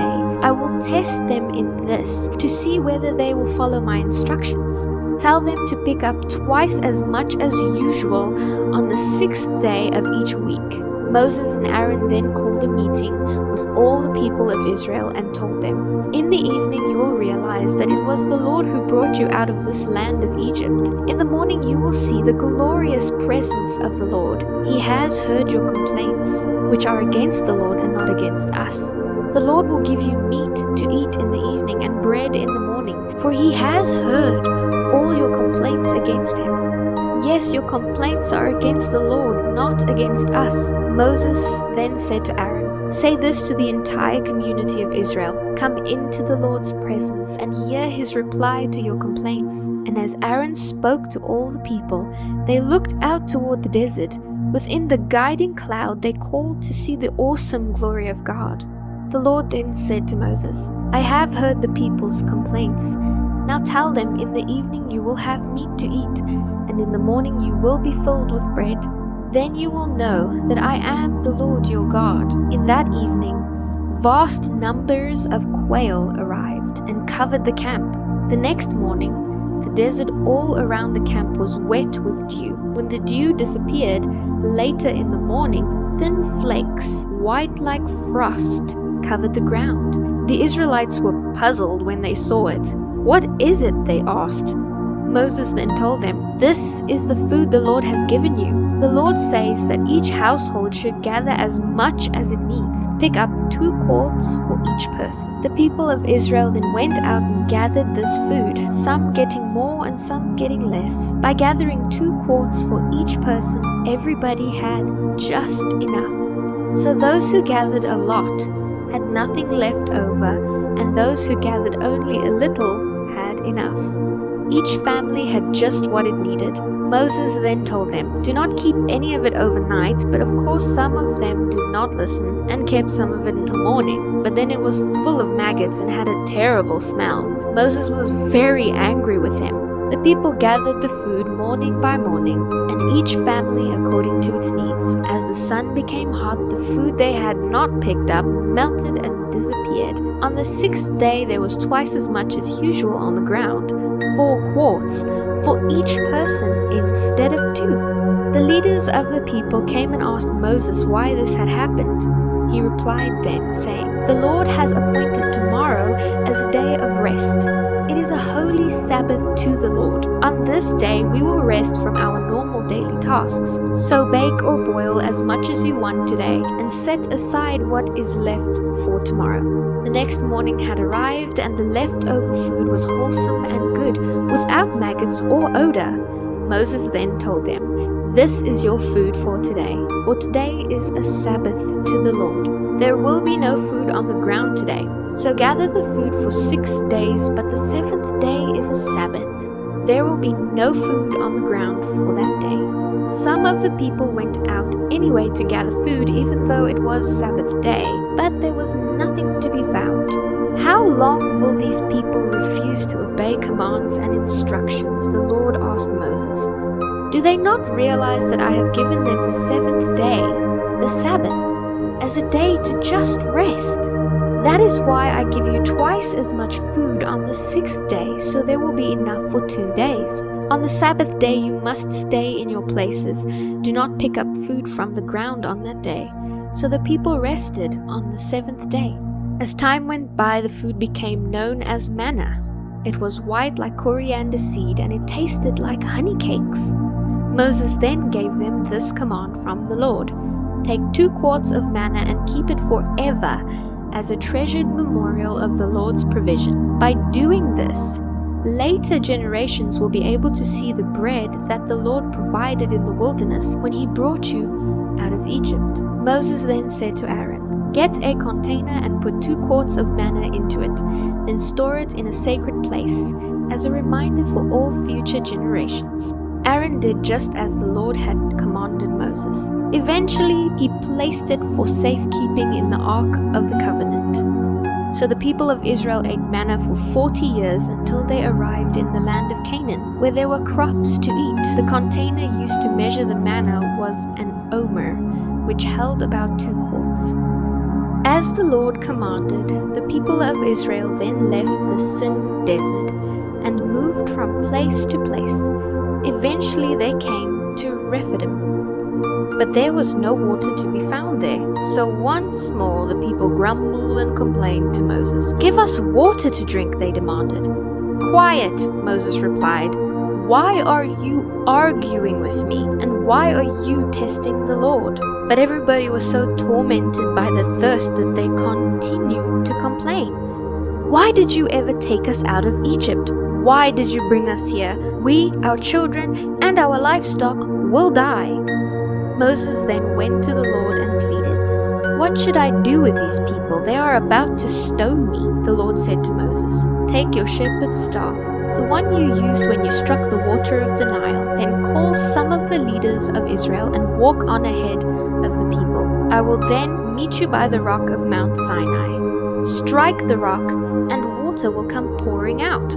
The people then will be able to drink." Moses did just as the Lord had told him, and as the leaders looked on, water gushed out. Moses named the place Massah, the place of testing, and Meribah, the place of arguing, because the people of Israel argued with Moses and tested the Lord by saying, "Is the Lord going to care for us or not?" While the people of Israel were still at Rephidim, the warriors of Amalek came to fight against them. Moses commanded Joshua, "Call the Israelites to arms and fight the army of Amalek. Tomorrow I will stand at the top of the hill with the staff of God in my hand." So Joshua did what Moses had commanded. He then led his men out to fight the army of Amalek. Meanwhile, Moses, Aaron, and Hur went to the top of a nearby hill. As long as Moses held up the staff with his hands, the Israelites had the advantage. But whenever he lowered his hands, the Amalekites gained the upper hand. Moses' arms finally became too tired to hold up the staff any longer, so Aaron and Hur found a stone for him to sit on. Then they stood on each side holding up his hands until sunset. As a result, Joshua and his troops were able to crush the army of Amalek. Then the Lord instructed Moses, "Write this down as a permanent record and then announce it to Joshua. I will bolt out every trace of Amalek from under heaven." Moses built an altar there and called it, "The Lord is my banner." He then said, "They have dared to raise their fist against the Lord's throne, so now the Lord will be at war with Amalek generation after generation." Word soon then reached Jethro, the priest of Midian and Moses' father-in-law, about all the wonderful things that God had done for Moses and the people of the Israelites. He had heard about how the Lord had brought them safely out of Egypt. Sometime before this, Moses had sent his wife Zipporah and his 2 sons to live with Jethro, his father-in-law. The name of Moses' first son was Gershom, for Moses had said, "When the boy was born, I have been a stranger in a foreign land." The name of his second son was Eleazar, for Moses had said at his birth, "The God of my fathers was my helper. He delivered me from the sword of Pharaoh." Jethro now came to visit Moses, and he brought Moses' wife and 2 sons with him. They arrived while Moses and the people were camped near the mountain of God. Moses was then told, "Jethro, your father-in-law, has come to visit you. Your wife and your 2 sons came with him." So Moses then went out to meet his father-in-law. He bowed to him respectfully and greeted him warmly, and went on to Moses' tent to talk further. Then Moses told his father-in-law about everything the Lord had done to rescue Israel from Pharaoh and those Egyptians. He also told him about the problems they had faced along the way and how the Lord had delivered his people from all their troubles. Jethro was delighted when he heard about all that the Lord had done for Israel as he brought them out of Egypt. Jethro then said, "Praise be to the Lord, for he saved you from the Egyptians and from Pharaoh. He has rescued Israel from the power of Egypt. I know now that the Lord is greater than all other gods, because his people have escaped from the proud and cruel Egyptians." Then Jethro presented a burnt offering and gave sacrifices to God. As Jethro was doing this, Aaron and the leaders of Israel came out to meet him. They all joined him in a sacrificial meal in God's presence. The next day arrived, and Moses sat as usual to hear the people's complaints against each other. They all had lined up in front of him from morning till evening. When Moses' father-in-law saw all that Moses was doing for the people, he then said, "Why are you trying to do all this alone? The people have been standing here all day to get your help." Moses then replied, "Well, the people come to seek God's guidance. When an argument arises, I am the one who settles the case. I inform the people of God's decisions and teach them his laws and instructions." His father-in-law then exclaimed, "This is not good. You're going to wear yourself out and the people too. This job is too heavy burden for you to handle all by yourself. Now let me give you a word of advice, and may God be with you. You should continue to be the people's representative before God, bringing him their questions to be decided. You should tell them God's decisions, teach them God's laws and instructions, and show them how to conduct their lives. But find some capable, honest men who fear God and hate bribes, and then appoint them as judges over groups of 1,000, 100, 50, and 10. These men can serve the people, resolving all the ordinary cases. Anything that is too important or too complicated can be brought to you. But they can take care of the smaller matters themselves. They will help you carry the load, making the task easier for you. If you do follow this advice, and if God directs you to do so, then you will be able to endure the pressures and all these people will go home in peace." Moses listened to his father-in-law's advice and followed his suggestions. He then chose capable men from all over Israel and made them judges over the people.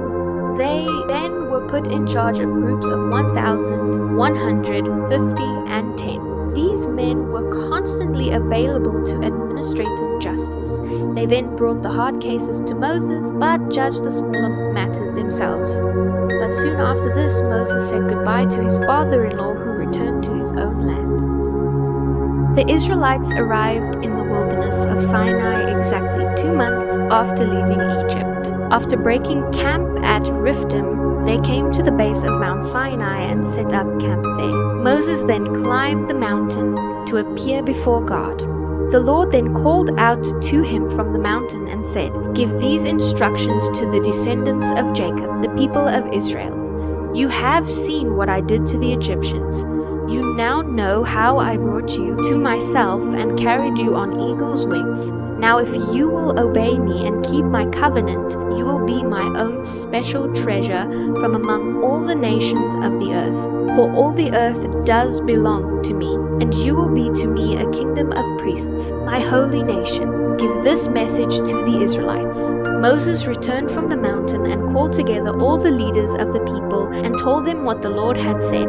They all then responded together, "We will certainly do everything the Lord asks of us." Moses then brought the people's answer back to the Lord. The Lord then responded to Moses, "I am going to come to you in a thick cloud, so the people themselves can hear me as I speak to you.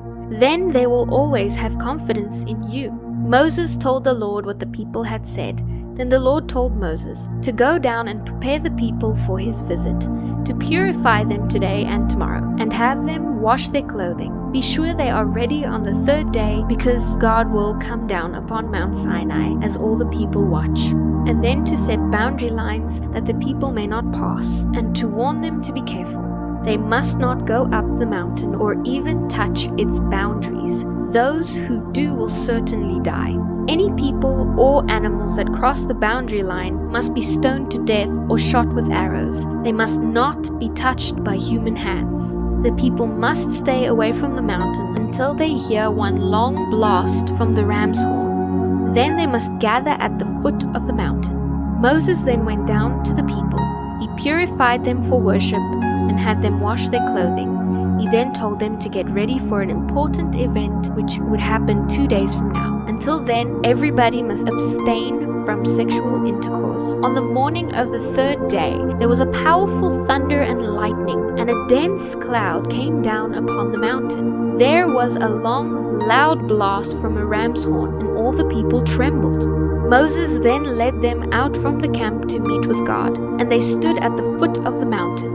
All Mount Sinai was covered with smoke, because the Lord had descended on it in the form of fire. The smoke billowed into the sky like smoke from a furnace, and the whole mountain shook with a violent earthquake. As the horn blasted louder and louder, Moses spoke, and God thundered his reply for all to hear. The Lord then came down on the top of Mount Sinai and called Moses to the top of the mountain.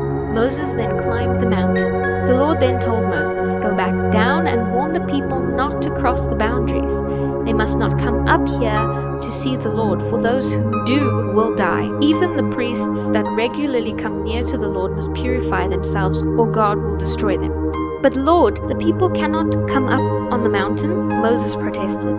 "You already told them not to. You told me to set boundaries around the mountain, to declare it off limits."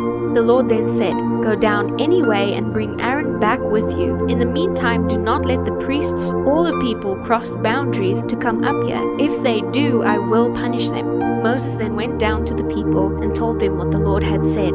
God then instructed the people as follows: "I am the Lord your God, who rescued you from slavery in Egypt. Do not worship any other gods besides me. Do not make idols of any kind, whether in the shape of birds or animals or even fish. You must never worship or bow down to them. For I, the Lord, your God, am a jealous God, who will not share your affection with any other god.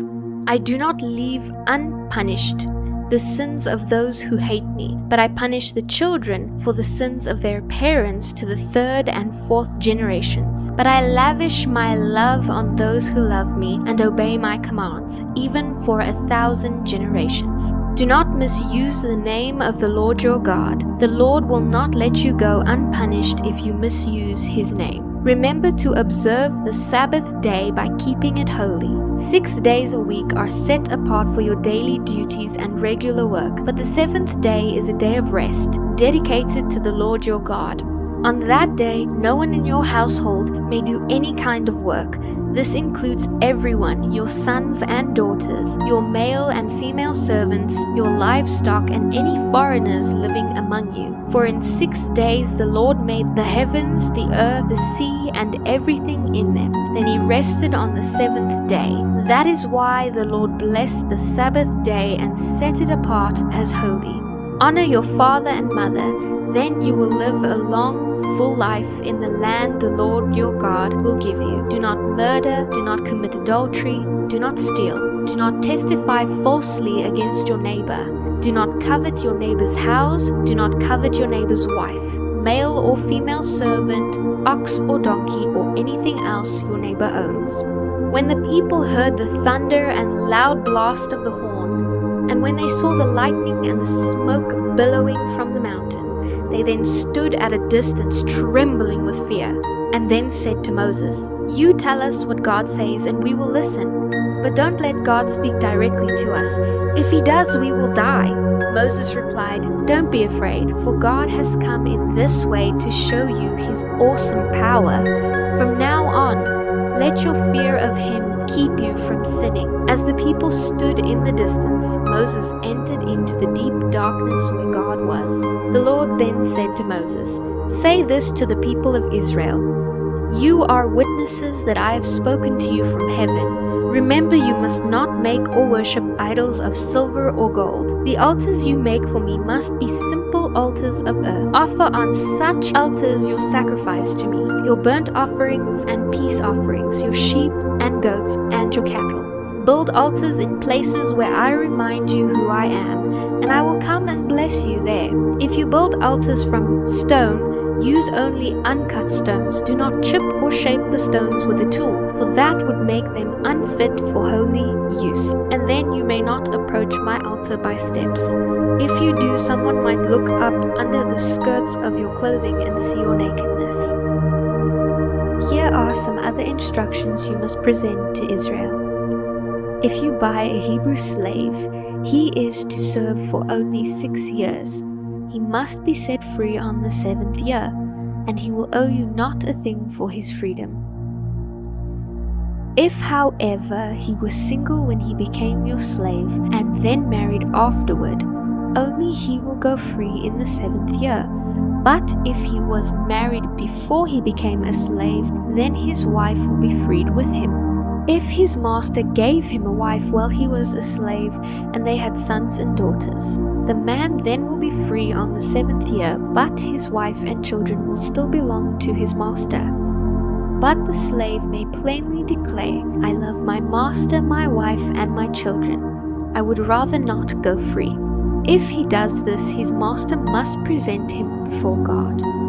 Then his master must take him to the door and publicly pierce his ear with an awl. After that, the slave will belong to the master forever. When a man sells his daughter as a slave, she will not be freed at the end of 6 years as the man would. If she does not please the man who bought her, he may allow her to be bought back again, but he is not allowed to sell her to foreigners since he is the one who broke the contract with her. If the slave girl's owner arranges for her to marry his son, he may no longer treat her as a slave girl, but he must treat her as his daughter. If he himself marries her and then takes another wife, he may not reduce her food or clothing or fail to sleep with her as his wife. If he fails in any of these 3 ways, she may leave him as a free woman without making any payment. If anyone hits a person hard enough to cause death, they must be put to death. If it is an accident, however, and God allows it to happen, I will appoint a place where the slayer can run for safety. If someone deliberately attacks and kills another person, then the slayer must be dragged even from the altar and put to death. Anyone who strikes father or mother must be put to death. Kidnappers must be killed, whether they are caught in possession of their victims or have already sold them as slaves. Anyone who curses father or mother must be put to death. Suppose 2 people quarrel and one hits the other with a stone or a fist, causing injury but not death. If the injured injured person is later able to walk again even with a crutch, the assailant will be innocent. Nonetheless, the assailant must pay for time lost because of the injury and must pay for medical expenses as well. If a male or female slave is beaten and they die, the owner must be punished. If the slave recovers after a couple of days, however, then the owner should not be punished, as the slave is the owner's property. Now suppose two people are fighting and in the process they hurt a pregnant woman, so her child is born prematurely. If no further harm results, the person then responsible must pay damages in the amount the woman's husband demands and the judges approve. If any harm results, then the offender must be punished according to injury. If the result is death, the offender must be executed. If an eye is injured, injure the eye of the person who did it. If a tooth is knocked out, knock out the tooth of the person who did it. Similarly, the payment must be hand for hand, foot for foot, burn for burn, wound for wound, and bruise for bruise. If an owner hits a male or female slave in the eye and the eye is blinded, the slave then may go free because of the eye. And if an owner knocks out the tooth of a male or female slave, the slave should be released in payment for the tooth. If a bull gores a man or woman to death, the bull must be stoned, and its flesh may not be eaten. In such a situation, however, the owner will not be held liable. Suppose, on the other hand, that the owner knew that the bull had gored people in the past, yet the bull was not kept under control. If this is true, and if the bull kills someone, it must be stoned and the owner must also be killed. However, the dead person's relatives may accept payment from the owner of the bull to compensate for loss of life. The owner will have to pay whatever is demanded. The same principle applies if the bull gores a boy or a girl. But if the bull gores a slave, either male or female, the slave's owner is to be given 30 silver coins in payment, and the bull must be stoned. If someone digs or uncovers a well and fails to cover it, and then an ox or a donkey falls into it, the owner of the well must pay in full for the debt of the dead animal, but then gets to keep it. If someone's bull injures a neighbor's bull and the injured bull dies, then the two owners must sell the live bull and divide the money between them. Each will also own half of the dead bull. But if the bull was known from past experience to gore, yet its owner failed to keep it under control, the money will not be divided. The owner of the living bull must pay in full for the dead bull, but then gets to keep it. A fine must be paid by anyone who steals an ox or sheep and then kills or sells it.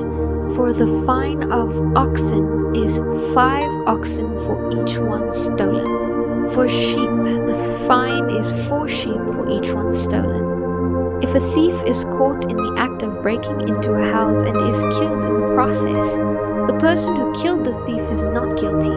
But if it happens in daylight, the one who killed the thief is guilty of murder. A thief who is caught must pay in full for everything that was stolen. If payment is not made, the thief must be sold as a slave to pay for the debt.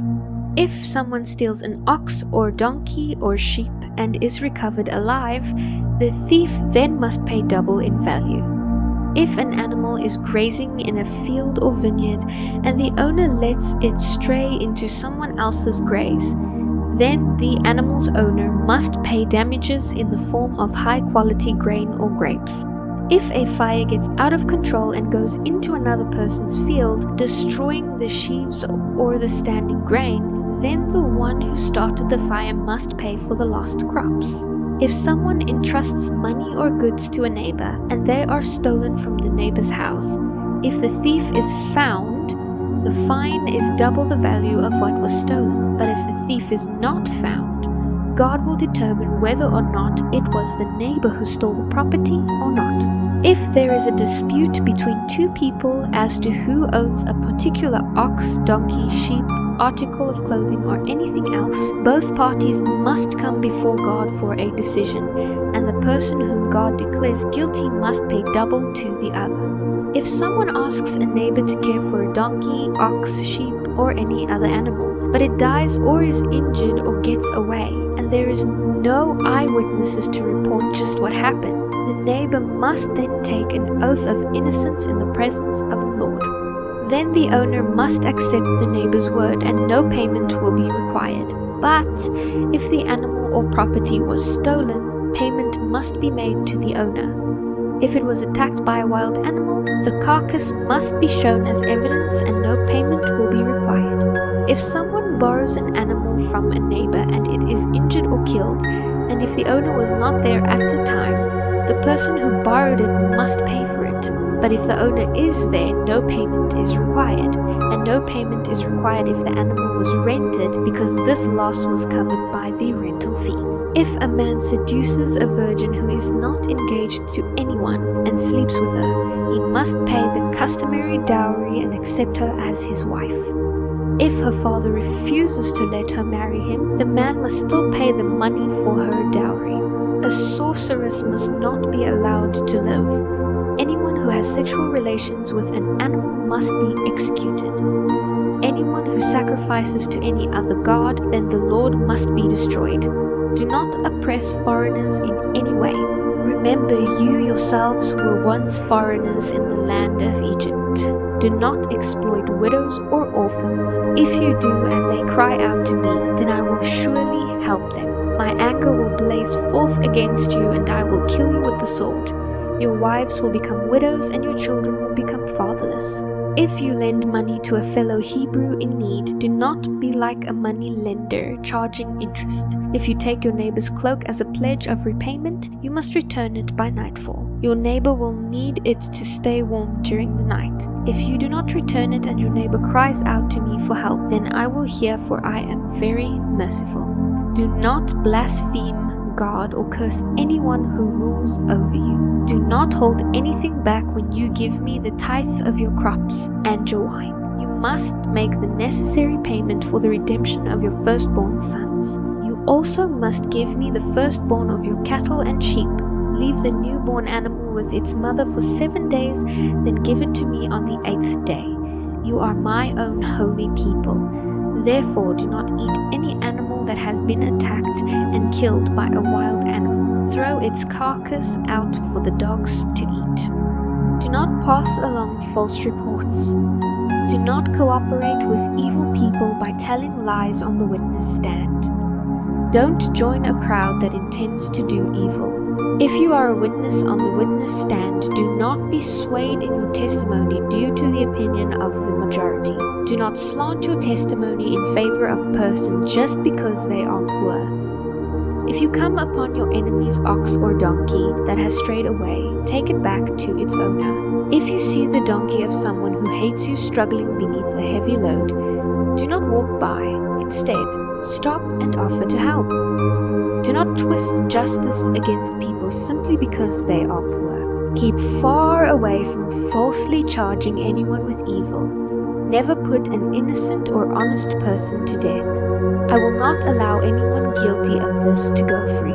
Take no bribes, for a bribe makes you ignore something that you clearly see. A bribe always hurts the cause of the person who is in the right. Do not oppress the foreigners living among you. You know what it was like to be a foreigner yourself. Remember your own experience when you were in Egypt. Plant and harvest your crops for 6 years, but let the land rest and lie fallow during the 7th year. Then let the poor among you harvest any volunteer crop that may come up. Leave the rest of the animals to eat. The same applies to your vineyards and olive groves. Work for 6 days and rest on the 7th. This will give your ox and your donkey a chance to rest. It will also allow the people of your household, including your slaves and visitors, to be refreshed. Be sure to obey all my instructions and remember, never pray to or swear by any other gods. Do not even mention their names. Each year you must celebrate 3 festivals in my honor. The first is the festival of unleavened bread. For 7 days you are to eat bread made without yeast, just as I commanded you before. This festival will be an annual event at the appointed time in early spring, for that is the anniversary of your exodus from Egypt. Everyone must bring me a sacrifice at that time. You must also celebrate the festival of harvest. When you bring me the crops of your harvest, finally you are to celebrate the festival of the final harvest at the end of the harvest season. At these 3 times each year, every man in Israel must appear before the sovereign Lord. Sacrificial blood must never be offered together with bread that has yeast in it, and no sacrificial fat may be left unoffered until the next morning. As you harvest each of your crops, bring me a choice sample of the first day's harvest. It must be offered to the Lord your God. You must not cook a young goat in its mother's milk. See, I am sending my angel before you to lead you safely to the land I have prepared for you. Pay attention to him and obey all his instructions. Do not rebel against him, for he will not forgive your sins. He is my representative. He bears my name. But if you are careful to obey him, following all my instructions, then I will be an enemy to your enemies, and I will oppose those who oppose you.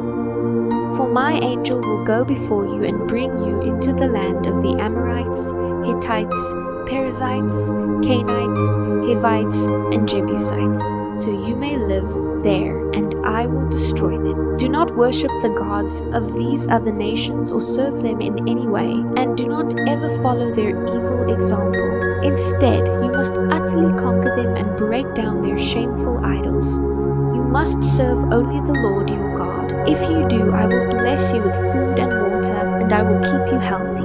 There will be no miscarriages or infertility among your people, and I will give you long, full lives. I will send my terror upon all the people whose lands you invade, and they will panic before you. I will send hornets ahead of you to drive out the Hivites, Canaanites, and Hittites. But I will not do this all in 1 year, because the land would become a wilderness, and the wild animals would become too many to control. I will, however, drive them out little at a time until your population has increased enough to fill the land. I will fix your boundaries from the Red Sea to the Mediterranean Sea, and from the southern desert to the Euphrates River. I will help you defeat the people now living in the land, and you will drive them out ahead of you. Make no treaties with them and have nothing to do with their gods. Do not even let them live among you. If you do, they will infect you with their sin of idol worship, and that would be disastrous for you. The Lord then instructed Moses, "Come up here to me and bring along Aaron, Nadab, Abihu, and 70 of Israel's leaders. All of them must worship at a distance. You alone, Moses, are allowed to come near to the Lord. The others must not come too close, and remember, none of the people are allowed to climb on the mountain at all." When Moses had announced to the people all the teachings and regulations that the Lord had given them, they answered in unison, "We will do everything the Lord has told us to do." Moses then carefully wrote down all the Lord's instructions. Early the next morning he built an altar at the foot of the mountain. He also set up 12 pillars around the altar, one for each of the 12 tribes of Israel. He then sent some of the young men to sacrifice young bulls as burnt offerings and peace offerings to the Lord. Moses took half the blood from these animals and drew it off into basins. The other half he splashed against the altar. He then took the book of the covenant and read it to the people. They all responded again, "We will do everything the Lord has commanded. We will obey." Moses then sprinkled the blood from the basins over the people, and he then said, "This blood confirms the covenant the Lord has made with you in giving you these laws." Then Moses, Aaron, Nadab, and Abihu, and 70 of the leaders of Israel went up the mountain. There they then saw the God of Israel. Under his feet there seemed to be a pavement of brilliant sapphire, as clear as the heavens. And though Israel's leaders saw God, he did not destroy them. In fact, they shared a meal together in God's presence. How amazing is that? The Lord then said to Moses, "Come up to me on the mountain. Stay there while I give you the tablets of stone that I have inscribed with my instructions and commands. You will then teach the people from them." So Moses and his assistant Joshua climbed up the mountain of God. Moses told the other leaders, Stay here and wait for us until we are back. If there are any problems while I am gone, consult with Aaron and Hur, who are here with you." Moses then went up the mountain, and the cloud covered it. And the glorious presence of the Lord rested upon Mount Sinai, and the cloud covered it for 60 days. On the seventh day, the Lord called Moses from the cloud. The Israelites at the foot of the mountain saw an awesome sight. The awesome glory of the Lord on the mountain top looked like a devouring fire. Moses then disappeared into the cloud as he climbed higher up the mountain. He stayed on the mountain for 40 days and 40 nights. The Lord said to Moses, "Tell the people of Israel that everyone who wants to may bring me an offering. Here is the list of the items that you can accept on my behalf: gold, silver and bronze, blue, purple and scarlet yarn, fine linen, goat hair for cloth, tanned ram skins and fine goat skin leather, acacia wood, olive oil for the lamps, spices for the anointing oil and the fragrance incense, onyx stones and aloe stones to be set in the ephod and chest piece. I want the people of Israel to build me a sacred residence where I can live among them. You must make this tabernacle and its furnishings exactly according to the plans that I will show you. Make an ark of acacia wood, a sacred chest, 3 3/4 feet long, 2 1/4 feet wide, and 2 1/4 feet high. Overlay it inside and out with pure gold, and put a molding of gold all around it. Cast 4 rings of gold for it and attach them to its 4 feet, 2 rings on each side. Make poles from acacia wood and overlay them with gold. Fit the poles into the rings at the sides of the ark to carry it. These carrying poles must never be taken from the rings. They are to be left there permanently. When the ark is finished, place inside it the stone tablets inscribed with the terms of the covenant which I will give to you. Then make the ark's cover, the place of the atonement, out of pure gold. It must be 3 3/4 feet long and 2 1/4 feet wide. Then use hammered gold to make 2 cherubim, and place them at the 2 ends of the atonement cover. Attach the cherubim to each end of the atonement cover. Make it all one piece. The cherubim will face each other, looking down on the atonement cover with their wings spread out above it. Place inside the ark the stone tablets inscribed with the terms of the covenant, which I will give to you. Then put the atonement cover on top of the ark. I will meet with you there and talk to you from above the atonement cover, between the gold cherubim that hover over the ark of the covenant. From there I will give you my commands for the people of Israel. Thereafter make a table of acacia wood, 3 feet long, 1 1/2 feet wide, and 2 1/4 feet high. Overlay it with pure gold and run a molding of gold around it. Put a rim about 3 inches wide around the top edge, and put a gold molding all around the rim. Make 4 gold rings and put the rings on the 4 corners by the 4 legs, close to the rim around the top. These rings will support the poles used to carry the table. Make these poles from acacia wood and overlay them with gold, and make gold plates and dishes, as well as pitchers and bowls to be used in pouring out drink offerings. You must always keep the special bread of the presence on the table before me. Make a lampstand of pure hammered gold. The entire lampstand and its decorations will be one piece: the base, center stem, lamp cups, buds and blossoms. It will have 6 branches, 3 branches going out from each side of the center stem. Each of the 6 branches will hold a cup shaped like an almond blossom, complete with buds and petals. The center stem of the lampstand will be decorated with 4 almond blossoms, complete with buds and petals.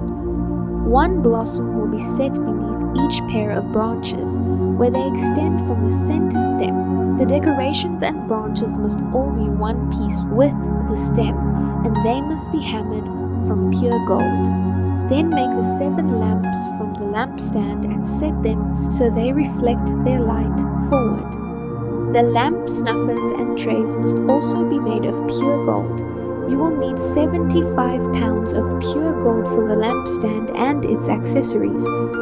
Be sure that you make everything according to the pattern I have shown you here on the mountain. Make the tabernacle from 10 sheets of fine linen. These sheets are to be decorated with blue, purple, and scarlet yarn, with figures of cherubim skillfully embroidered into them. Each sheet must be 42 feet long and 6 feet wide. All 10 sheets must be exactly according to the same size. Join 5 of these sheets together into one set. Thereafter, join the other 5 sheets into a second set. Put loops of blue yarn along the edge of the last sheet in each set. The 50 loops along the edge of one set are to match the 50 loops along the edge of the other set. Then make 50 gold clasps to fasten the loops of the 2 sets of sheets together, making the tabernacle a single unit. Thereafter make heavy sheets of cloth from goat hair to cover the tabernacle. There must be 11 of these sheets, each 45 feet long and 6 feet wide. All 11 of these sheets must be exactly the same size. Join 5 of these together into one set, and join the other 6 into one set. The 6th sheet of the second set is to be doubled over at the entrance of the sacred tent. Put 50 loops along the edge of the last sheet in each set, and fasten them together with 50 bronze clasps. In this way, the 2 sets will become a single unit. An extra half sheet of this roof covering will then be left to hang over the back of the tabernacle, and the covering will hang down an extra 18 inches on each side. At the top of these coverings, place a layer of tanned ram skins, and over them put a layer of fine goat skin leather. This will then complete the roof covering. The framework of the tabernacle will consist of frames made of acacia wood. Each frame must be 15 feet high, 2¼ feet wide. There will be 2 pegs on each frame so they can be joined together to the next frame. All the frames must be made this way.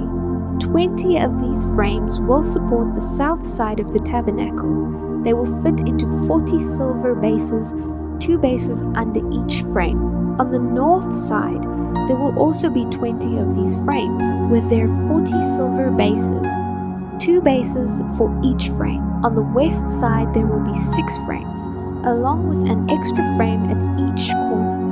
These corner frames will be connected at the bottom and firmly attached at the top with a single ring forming a single unit. Both of these corner frames will be made the same way. There will be 8 frames on that end of the tabernacle, supported by 16 silver bases, 2 bases under each frame. Make crossbars of acacia wood to run across the frames, 5 crossbars for the north side of the tabernacle and 5 for the south side of the tabernacle. Also make 5 crossbars for the rear of the tabernacle, which will face westward. The middle crossbar halfway up the frames will run all the way from one end of the tabernacle to the other. Overlay the frames with gold and make gold rings to support the crossbars. Overlay the crossbars with gold as well. Set up this tabernacle according to the design you were shown on the mountain. Across the inside of the tabernacle hang a special curtain made of fine linen, with cherubim skillfully embroidered into the cloth using blue, purple, and scarlet yarn. Hang this inner curtain on gold hooks set into 4 posts made from acacia wood and overlaid with gold. The posts will fit into silver bases. When the inner curtain is in place, put the Ark of the Covenant behind it. This curtain will separate the holy place from the most holy place. Then put the Ark's cover, the place of atonement, on top of the Ark of the Covenant inside the holy place. place the table and lampstand across the room from each other outside the inner curtain. The lampstand must be placed on the south side, and the table must be set toward the north. Then make another curtain from fine linen for the entrance of the sacred tent, and embroider exquisite designs into it, using blue, purple, and scarlet yarn. Hang this curtain on gold hooks, set it into 5 posts made from acacia wood and overlaid with gold. The posts will fit into 5 bronze bases. Using acacia wood, make a square altar 7.5 feet wide, 7.5 feet long, and 4.5 feet high. Make a horn at each of the 4 corners of the altar, so the horns and altar are all one piece. Overlay the altar and its horns with bronze. The ash buckets, shovels, basins, meat hooks, and fire pans will all be made of bronze. Make a bronze grating with a metal ring at each corner. Fit the grating halfway down into the firebox, resting it on the ledge built there. For moving the altar, make poles from acacia wood and overlay them with bronze. To carry it, put the poles into the rings at 2 sides of the altar. The altar must be hollow, made from planks. Be careful to build it just as you were shown on the mountain. Thereafter make a courtyard for the tabernacle, enclosed with curtains made from fine linen. On the south side, the curtains will stretch for 150 feet. They will then be held up by 20 bronze posts that will fit into 20 bronze bases. The curtains will be held up with silver hooks attached to the silver rods that are attached to the posts. It will be the same on the north side of the courtyard. 150 feet of curtains held up by 20 posts fitted into bronze bases with silver hooks and rods. The curtains on the west end of the courtyard will be 75 feet long, supported by 10 posts set into 10 bases. The east will also be 75 feet long. The courtyard entrance will be on the east end, flanked by 2 curtains. The curtain on the right side will be 22.5 feet long, supported by 3 posts set into 3 bases. The curtain then on the left side will also be 22.5 feet long, supported by 3 posts set into 3 bases. Then for the entrance to the courtyard, make a curtain that is 30 feet long.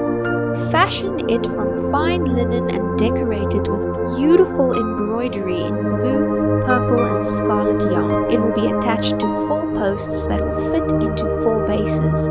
All the posts around the courtyard must be connected by silver rods using silver hooks.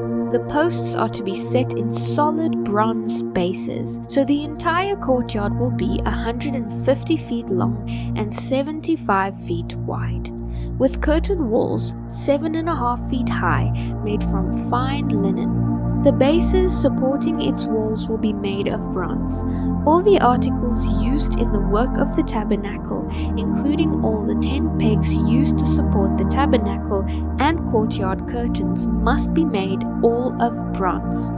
Tell the people of Israel to bring you pure olive oil for the lampstand, so that it can be kept burning continually. The lampstand will be placed outside the inner curtain of the most holy place in the tabernacle. Aaron and his sons will keep the lamps burning in the Lord's presence day and night. This is a permanent law for the people of Israel, and it must be kept by all future generations. Your brother Aaron and his sons Nadab, Abihu, Eleazar, and Ithamar will be set apart from the common people. They will be my priests and will minister to me. Make special clothing for Aaron to show his separation to God. Beautiful garments that will lend dignity to his work. Instruct all those who have special skills as tailors to make these garments that will set Aaron apart from everyone else, so that he may serve me as a priest. They are to make a chest piece, an ephod, a robe, an embroidered tunic, a turban, and sash. They will also make special garments for Aaron's sons as well, so that they can wear it when they serve as priests before me. These items must be made of fine linen cloth and embroidered with gold thread and blue, purple, and scarlet yarn. The ephod must be made of fine linen cloth and skillfully embroidered with gold thread and blue, purple, and scarlet yarn. It will consist of 2 pieces, front and back, joined by the shoulders with 2 shoulder pieces, and the sash will be made of the same materials as well. Fine linen cloth, which will be embroidered with gold thread and blue, purple, and scarlet yarn. Take 2 onyx stones and engrave on them the names of the tribes of Israel. 6 names will be on each of these stones, naming every tribe in the order of their ancestors' births. Engrave these names in the same way a gem cutter engraves a seal. Mount these stones in gold settings. Fasten the 2 stones on the shoulder pieces of the ephod as memorial stones for the people of Israel. Aaron will carry these names before the Lord as a constant reminder. The settings are to be made of gold filigree, and 2 cords made of pure gold will be attached to the settings on the shoulder of the ephod. Thereafter, with the most careful workmanship, make a chest piece that will be used to determine God's will. Use the same materials as you did for the ephod, which will of course be fine linen cloth embroidered with gold thread, as well as blue, purple, and scarlet yarn. This chest piece will be made of 2 folds of cloth, forming a 9-inch pouch square. 4 rows of gemstones will be attached to it. The first row will contain a red carnelian, chrysolite, and an emerald. The second row will contain a turquoise, a sapphire, and a white moonstone. The third row will contain a jacinth, an agate, and an amethyst. The fourth row will contain a beryl, an onyx, and a jasper. All these stones will be set in gold. Each stone will represent one of the tribes of Israel, and the name of that tribe shall be engraved on it, as though it were a seal. To attach the chest piece to the ephod, make braided cords of pure gold. Thereafter make 2 gold rings and attach them to the top of the corners of the chest piece. The 2 gold cords will go through the rings on the chest piece, and the ends of the cords will be tied to the gold settings on the shoulder pieces of the ephod. Thereafter make 2 more gold rings and attach them to the 2 lower inside corners of the chest piece, which would be next to the ephod, and make 2 more gold rings and attach them to the ephod near the sash. Then attach the bottom rings of the chest piece to the rings on the ephod with blue cords. This will hold the chest piece securely to the ephod above the beautiful sash. In this way, Aaron will carry the names of the tribes of Israel on the chest piece over his heart when he goes into the presence of the Lord in the holy place. Thus the Lord will be reminded of his people continually. Insert into the pocket of the chest piece the Urim and Thummim, to be carried over Aaron's heart when he goes into the Lord's presence. Thus Aaron will always carry the objects used to determine the Lord's will for his people whenever he goes in before the Lord. Make the robe of the ephod entirely of blue cloth, with an opening for Aaron's head in the middle of it. The opening will be reinforced by a woven collar, so it will not tear. Make pomegranates out of blue, purple, and scarlet yarn, and attach them to the hem of the robe, with gold bells between them. The gold bells and pomegranates are to alternate all the way around the hem. Aaron will wear this robe whenever he enters the holy place to minister to the Lord, and the bells will tinkle as he goes in and out of the Lord's presence. If he wears it, he will not die. Thereafter make a medallion of pure gold, using the techniques of an engraver. Inscribe it with these words, "Set apart as holy to the Lord."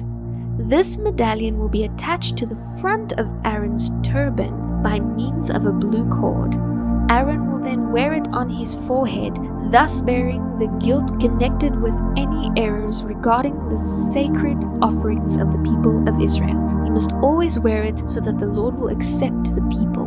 Then weave Aaron's patterned tunic from fine linen cloth. Fashion the turban out of this linen as well. Also make him an embroidered sash.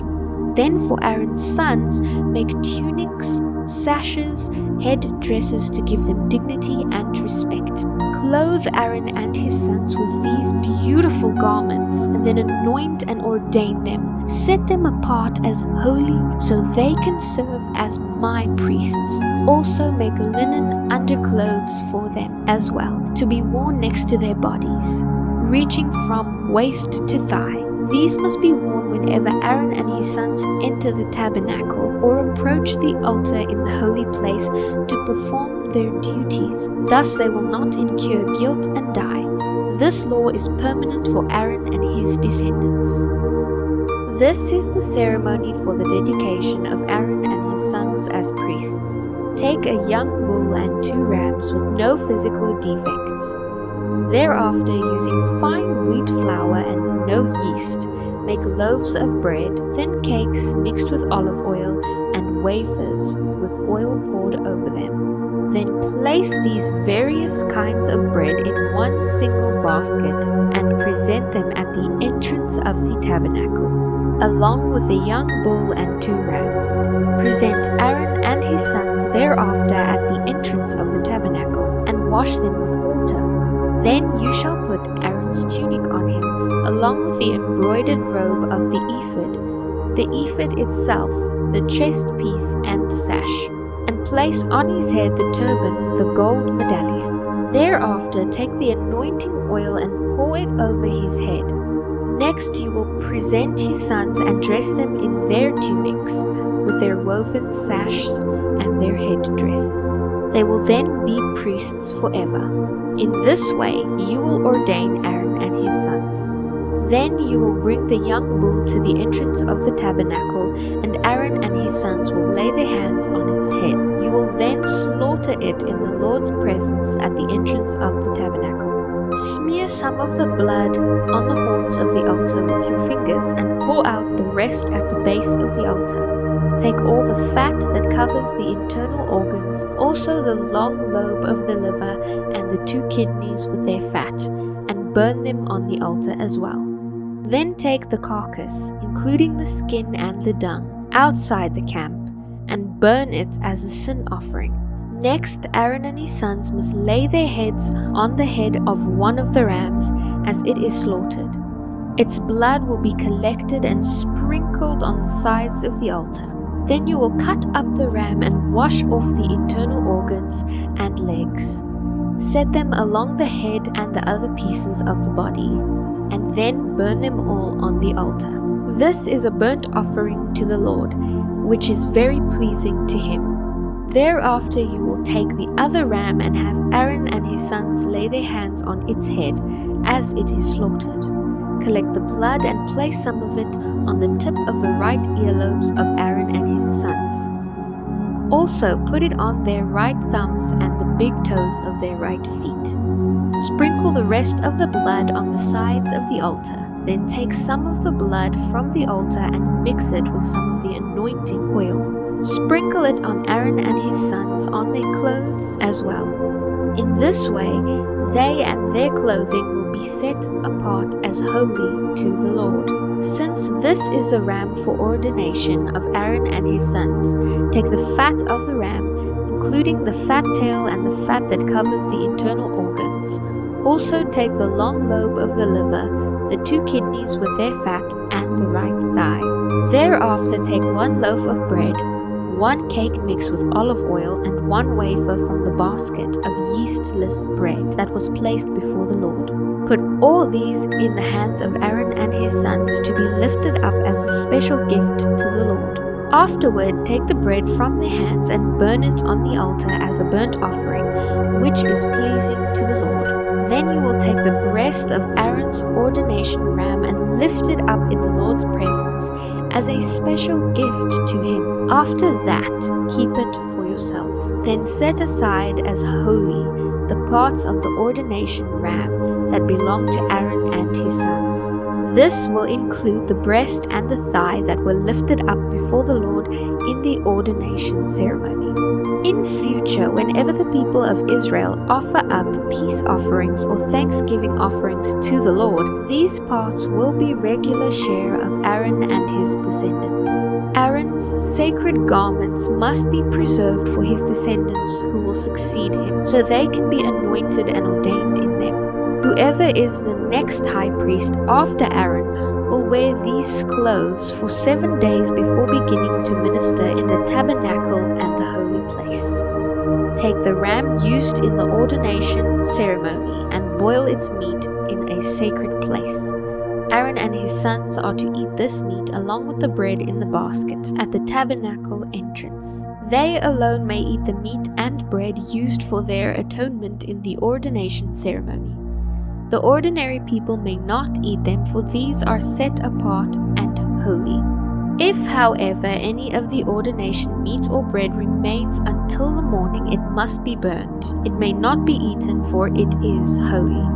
This is how you will ordain Aaron and his sons to their offices. The ordination ceremony will go on for 7 days. Each and every day you must sacrifice a young bull as an offering for the atonement of sin. Afterward, make an offering to cleanse the altar, purifying the altar by making atonement for it. Make it holy by anointing it with oil. Make atonement for the altar every day for 7 days. Thereafter the altar will be exceedingly holy, and whatever touches it will become holy. This is what you are to offer on the altar. Offer 2 one-year-old lambs every day, one in the morning and the other in the evening. With one of them, offer 2 quarts of fine flour mixed with 1 quart of olive oil. Also, offer 1 quart of wine as a drink offering. Offer the other lamb in the evening along with the same offerings of flour and wine as in the morning. It will be a fragrant offering to the Lord, an offering made by fire. This is to be a daily burnt offering given from generation to generation. Offer it in the Lord's presence at the tabernacle entrance, where I will meet you and speak with you. I will meet the people of Israel there as well, and the tabernacle will be sanctified by my glorious presence. Yes, I will make the tabernacle and the altar most holy, and I will set apart Aaron and his sons as holy, that they may be my priests. I will live among the people of Israel and be their God, and they will know that I am the Lord, their God. I am the one who brought them out of Egypt, so that I could live among them. I am the Lord, their God. Thereafter make a small altar out of acacia wood for burning incense. It must be 18 inches square and 3 feet high, with horns at the corners carved from the same piece of wood as the altar. Overlay the top, sides, and horns of the altar with pure gold and run a gold molding around the entire altar. Beneath this molding, on opposite sides of the altar, attach 2 gold rings to support the carrying poles. The poles are to be made of acacia wood and overlaid with gold. Place the incense altar just outside the inner curtain opposite the ark's cover, the place of atonement, that rests on the ark of the covenant. I will meet with you there. Every morning when Aaron trims the lambs, he must burn fragrant incense on the altar, and each evening when he tends to the lamps, he must again burn incense in the Lord's presence. This must be done from generation to generation. Do not, however, offer any unholy incense on this altar, or any burnt offerings, grain offerings, or drink offerings. Once a year, Aaron must purify the altar by placing on its horns the blood from the offering made for the atonement of sin. This must be a regular annual event from generation to generation, for this is the Lord's supremely holy altar. And the Lord then said to Moses, "Whenever you take a census of the people of Israel, each man who is counted must pay a ransom for himself to the Lord.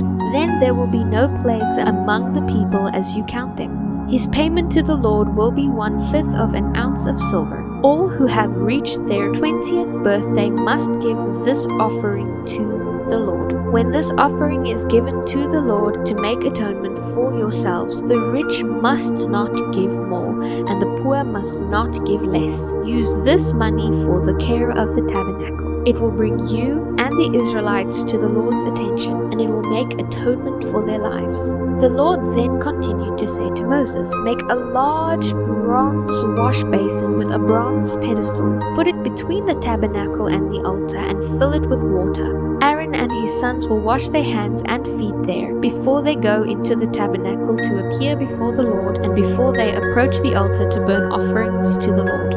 They must always wash before ministering in these ways, or they will die.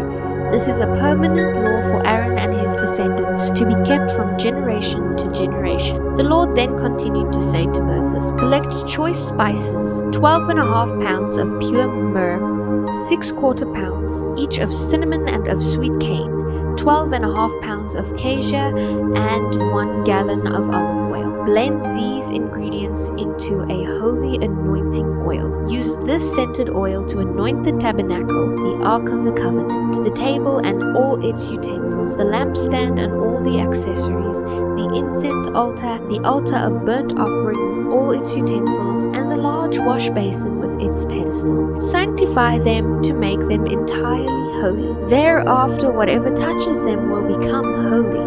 Use this oil also to anoint Aaron and his sons, sanctifying them so they can minister before me as priests. And say to the people of Israel, this will always be my anointing oil. It must never be poured on the body of an ordinary person, and you must never make any of it for yourselves. It is holy, and you must treat it as holy. However, if anyone who blends scented oil like it or puts any of it on someone who is not a priest, will be cut off from the community." These were the Lord's instructions to Moses concerning the incense. Gather sweet spices, resin droplets, mollusk scent, galbanum, and the pure frankincense, weighing out the same amounts of each. Using the usual techniques of the incense maker, refine it to produce a pure and holy incense. Beat some of it very fine and put some of it in front of the Ark of the Covenant, where I will meet with you in the tabernacle. This incense is most holy. Never make this incense for yourselves. It is reserved for the Lord, and you must treat it as holy. Those who make it for their own enjoyment will be cut off from the community. The Lord also said to Moses, "Look, I have chosen Bezalel's son of Uri, grandson of Ur, of the tribe of Judah. I have filled him with the Spirit of God, giving him great wisdom, intelligence, and skill in all kinds of crafts. He is able to create beautiful objects from gold, silver, and bronze. He is skilled in cutting and setting gemstones and in carving wood as well. Yes, he is master at every craft. I have also appointed Aholiab, son of Ahisamach, of the tribe of Dan, to be his assistant.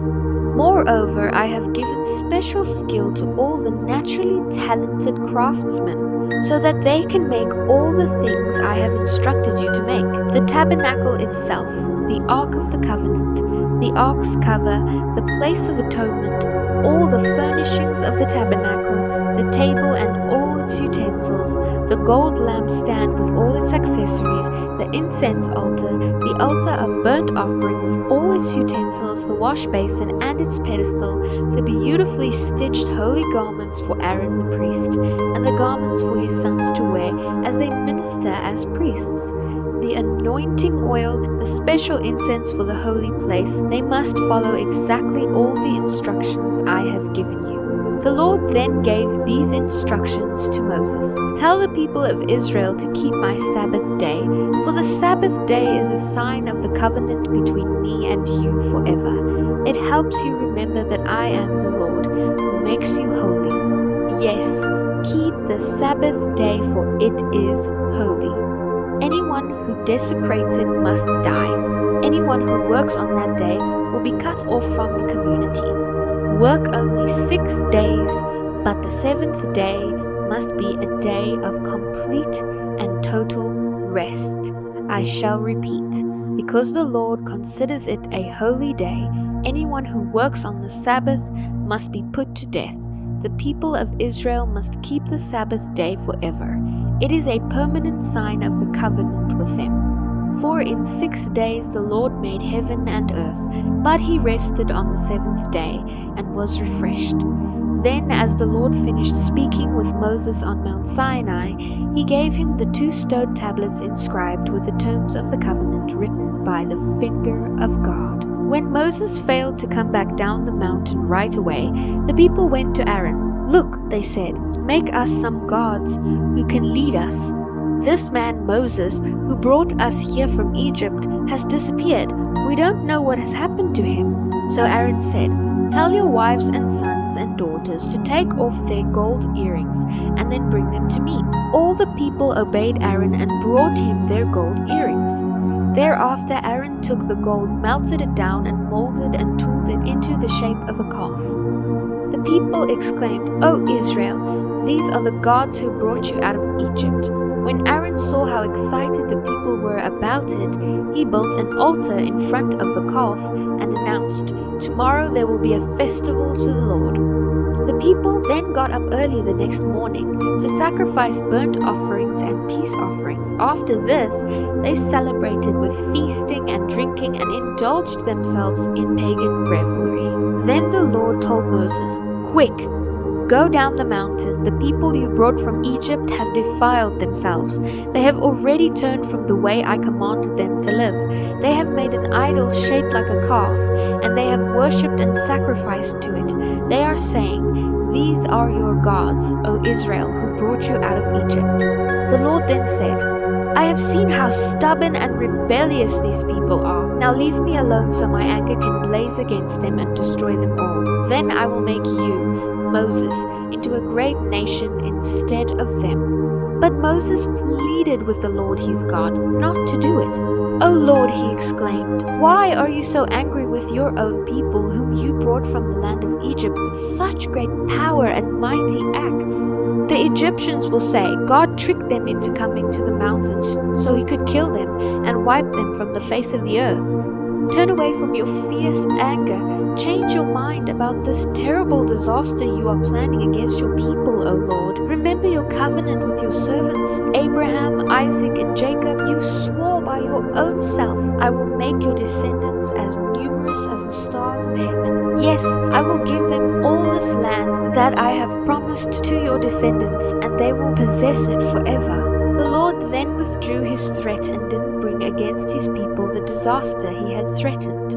Moses then turned and went down the mountain. He held in his hands the 2 stone tablets inscribed with the terms of the covenant. They were inscribed on both sides, front and back. These stone tablets were God's work. The words on them were written by God himself. When Joshua had heard the noise of the people shouting below them, he exclaimed to Moses, "It sounds as if there is a war in the camp." But Moses replied, "No, it's neither a cry of victory nor a cry of defeat.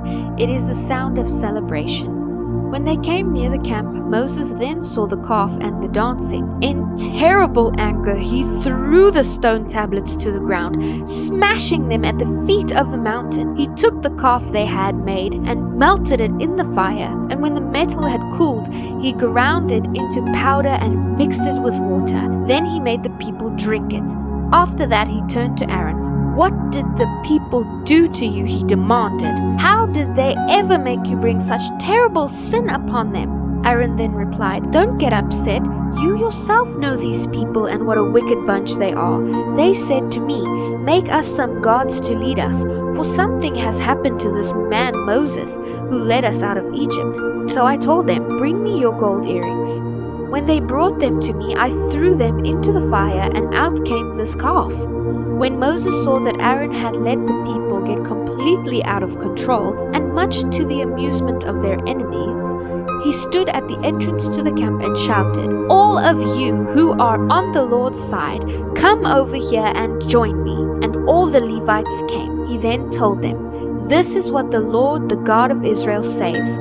Strap on your swords, go back and forth from one end of the camp to the other, killing even the brothers, friends, and neighbors."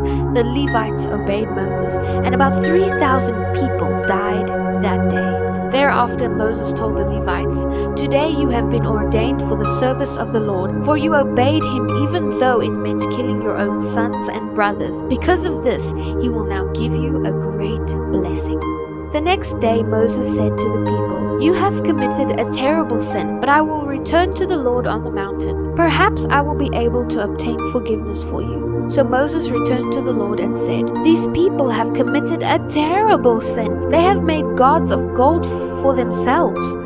But now, please forgive their sin, and if not, then blot me out of the record you are keeping." The Lord replied to Moses, "I will blot out whoever has sinned against me.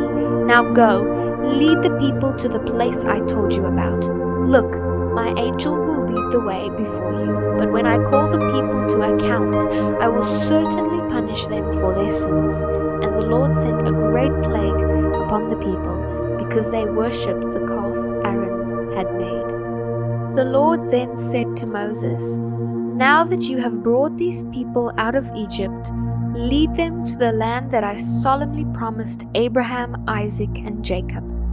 I told them long ago that I would give this land to their descendants, and I will send an angel before you to drive out the Canaanites, Amorites, Hittites, Perizzites, Hivites, and Jebusites. Theirs is a land flowing with milk and honey. But I will not travel along with you, for you are a stubborn, unruly people. If I did, I would be tempted to destroy you along the way." When the people then heard these stern words, they went into mourning and refused to wear their jewelry and ornaments. For the Lord had told Moses to tell them, "You are an unruly, stubborn people. If I were there among you for even a moment, I would destroy you. Remove all your jewelry and ornaments until I decide what to do with you." So from the time they left Mount Sinai, the Israelites wore no jewelry anymore. It was Moses' custom to set up the tent known as the tent of meeting far outside the camp. There everyone who wanted to consult with the Lord would go there. Whenever Moses went out to the tent of meeting, all the people would get up and stand in their tent entrances. They would all watch Moses until he disappeared inside. As he went into the tent, the pillar of cloud would come down and hover at the entrance. While the Lord spoke with Moses, then all the people would stand and bow low at their tent entrances. Inside the tent of meeting, the Lord would speak to Moses face to face, as a man speaks to his friend. Thereafter Moses would return to camp, but the young man who assisted him, which was Joshua son of Nun, stayed behind in the tent of meeting. Moses said to the Lord, "You have been telling me, take these people up to the promised land. But you haven't told me whom you will send with me. You call me by name and tell me I have found favor with you. Please, if this is really so, show me your intentions so I will understand you more fully and do exactly what you want me to do. Besides, don't forget that this nation is your very own people." The Lord then replied, "I will personally go with you, Moses. I will give you rest. Everything will be fine for you."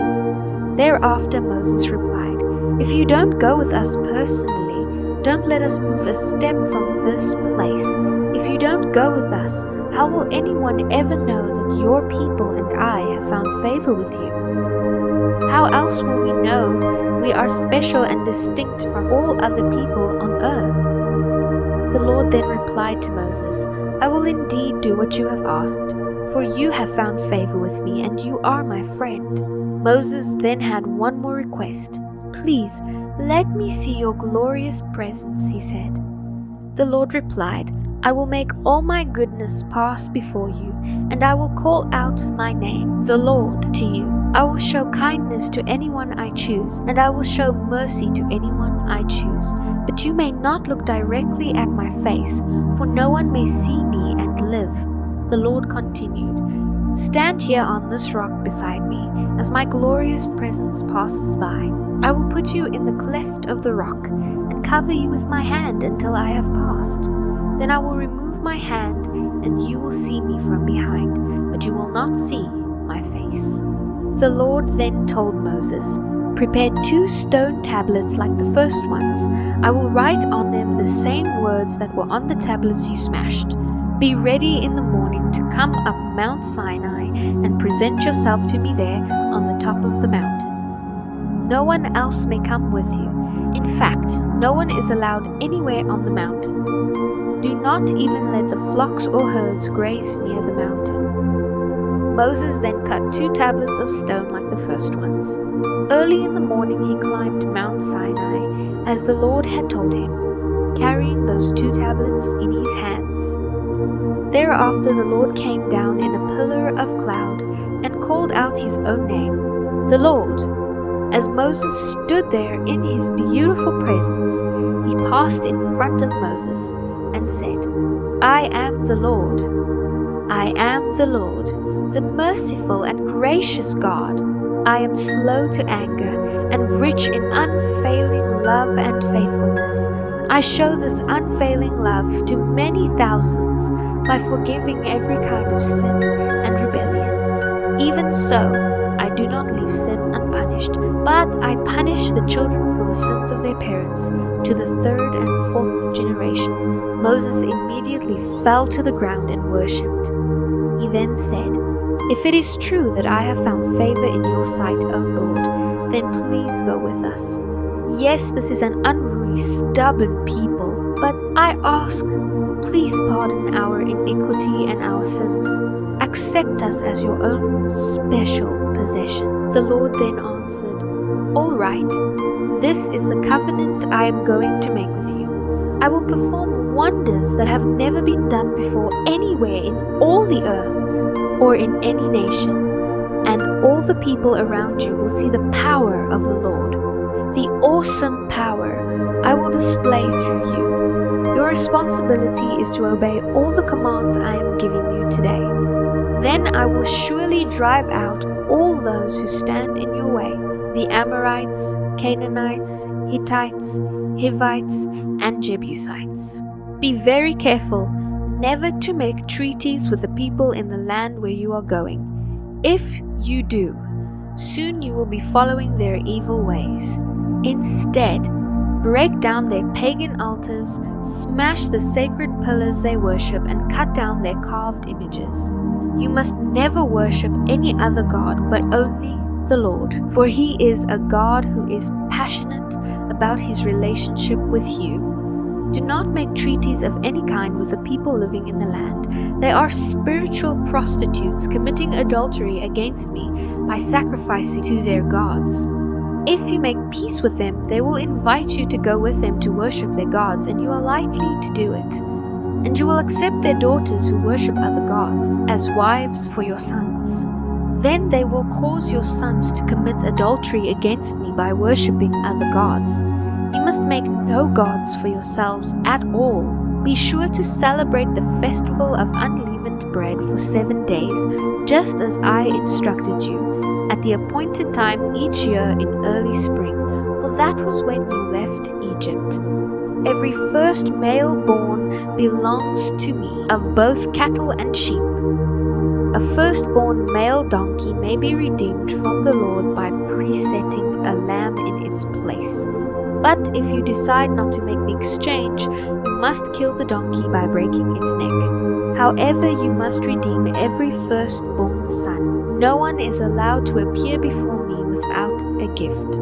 There are only 6 days set aside for work, but on the Sabbath day you must rest, even during the seasons of plowing and harvest. You must remember to celebrate the festival of harvest for the first crop of the wheat harvest, and celebrate the festival of the final harvest at the end of the harvest season. 3 times each year all the men of Israel must appear before the sovereign Lord, the God of Israel. No one will attack and conquer your land when you go to appear before the Lord your God those 3 times each year. I will drive out the nations that stand in your way and will enlarge your boundaries. You must, however, not offer bread made with yeast as a sacrifice to me, and none of the meat of the Passover lamb may be kept over until the following morning. You must bring the best of the first of each year's crop to the house of the Lord your God. You must not cook a young goat in its mother's milk ever. The Lord then said to Moses, "Write down all these instructions, for they represent the terms of my covenant with you and with Israel." Moses was up on the mountain with the Lord 40 days and 40 nights. In all that time he neither ate nor drank. At that time he wrote the terms of the covenant, the 10 commandments on the stone tablets. When Moses came down the mountain carrying the stone tablets inscribed with the terms of the covenant, he was not aware that his face glowed because he had spoken to the Lord face to face. When Aaron and the people of Israel saw the radiance of Moses' face, they were afraid to come near him. But Moses called them and asked Aaron and the community leaders to come over and talk with him. Thereafter all the people came, and Moses gave them the instructions the Lord had given him on Mount Sinai. When Moses had finished speaking with them, he put a veil over his face. But whenever he went into the tent of meeting to speak with the Lord, he removed the veil until he came out again. Thereafter he would give the people whatever instructions the Lord had given him, and the people would see his face aglow. Afterward he would put the veil on again until he returned to speak with the Lord.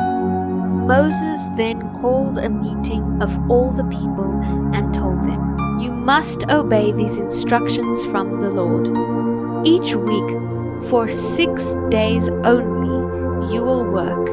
The 7th day is a day of total rest, a holy day that belongs to the Lord.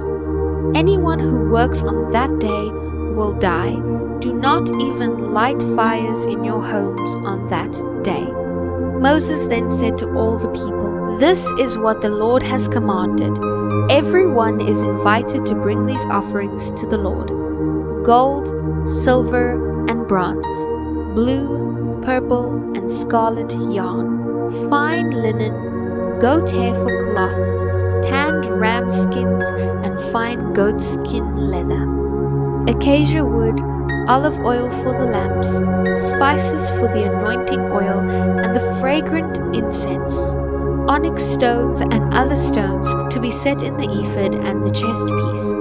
All of you who are gifted craftsmen, please do come. Construct everything that the Lord has commanded. The entire tabernacle, including the sacred tent and its coverings, the clasps, frames, crossbars, posts, and bases, the ark and its poles, the ark's cover, the place of atonement, the inner curtain to enclose the ark in the most holy place, the table, its carrying poles and all of its utensils, the bread of the presence, the lampstand and its accessories, the lamp cups and the oil for lighting, the incense altar and its carrying poles, along with the anointing oil and fragrant incense, the curtain for the entrance of the tabernacle, the altar of burnt offerings, the bronze grating of the altar and its carrying poles and utensils, the large wash basin with its pedestal, the curtains for the walls of the courtyard, the posts and their bases, the curtain for the entrance to the courtyard, the tent pegs of the tabernacle and courtyard and their cords, as well as the beautifully stitched clothing for the priests to wear while ministering in the holy place, the sacred garments for Aaron and his sons to wear while officiating as priests. So all the people left Moses and went to their tents to prepare their gifts. If their hearts, however, were stirred and desired to do so, they brought to the Lord their offerings of materials for the tabernacle and its furnishings and for the holy garments. Both men and women came, all whose hearts were willing. Some even brought the Lord their offerings of gold medallions, earrings, rings from their fingers, and necklaces. They presented gold objects of every kind to the Lord. Others brought blue, purple, and scarlet yarn, fine linen or goat hair cloth. Some gave tanned ram skins or fine goat skin leather. Others brought silver and bronze objects as their offering to the Lord, and those who had acacia wood brought it as well. All the women who were willing used their skills to spin and weave the goat hair into cloth. The leaders brought onyx stones and the other gemstones to be used for ephod and chest pieces. They also brought spices and olive oil for the light, the anointing oil, and the fragrant incense. The people of Israel, every man and woman who wanted to help in the work of the Lord, had given them through Moses, brought their offerings to the Lord.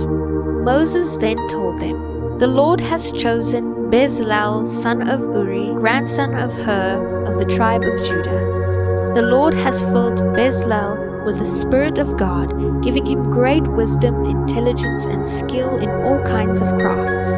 He is able to create beautiful objects from gold, silver, and bronze. He is skilled in cutting and setting gemstones and in carving wood.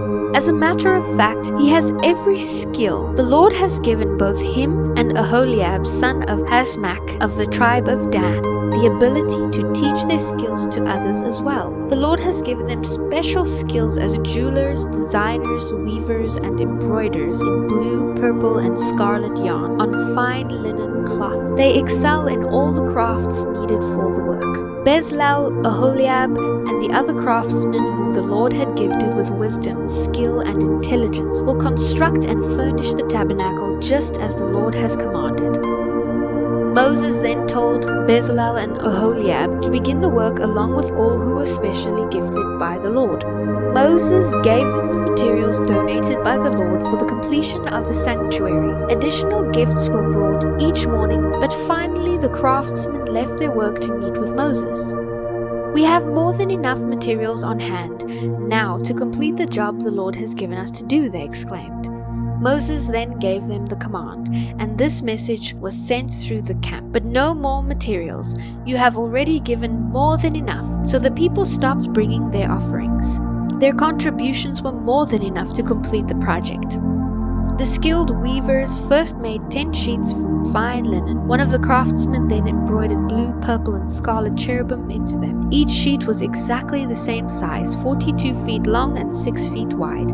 5 of these sheets were joined together to make one set, and a second set was made of the other 5. 50 blue loops were placed along the edge of the last sheet in each set. The 50 loops along the edge of the first set of sheets matched the loops along the edge of the second set. Then 50 gold clasps were made to connect the loops on the edge of each set. Thus the tabernacle was joined together in one piece. Above the tabernacle, a roof covering was made from 11 sheets of cloth made from goat hair. Each sheet was exactly the same size, 45 feet long and 6 feet wide. The craftsmen joined 5 of these sheets together to make one set, and the 6 remaining sheets were joined to make the second set. They then made 50 loops along the edge of the last sheet in each set. They also made 50 small bronze clasps to couple the loops, so the 2 sets of sheets were firmly attached to each other. In this way, the roof covering was joined together in one piece. They then after that made 2 more layers for the roof covering. The first was made of tanned ram skins and the second was made of the fine goat skin leather. For the framework of the tabernacle, they made frames of acacia wood standing on end. Each frame was 15 feet high and 2¼ feet wide. There were 2 pegs on each frame so they could be joined to the next frame. All the frames were made this way. They made 20 frames to support the south side along with 40 silver bases, 2 for each frame. They had also made 20 frames for on the north side of the tabernacle, along with 40 silver bases, 2 for each frame. The west side of the tabernacle, which was its rear, was made from 6 frames plus an extra frame at each corner. These corner frames were connected at the bottom and firmly attached at the top, with a single ring forming a single unit from top to bottom. They made 2 of these, 1 for each rear corner, so that the west side made a total of 8 frames, along with 16 silver bases, 2 for each frame. Then they made 5 crossbars from acacia wood to tie the frames on the south side together. They then made another 5 for the north side and 5 for the west. The middle crossbar of the 5 was halfway up the frames, along each side running from one end to the other. The frames and crossbars were all overlaid with gold. The rings used to hold the crossbars were made of pure gold.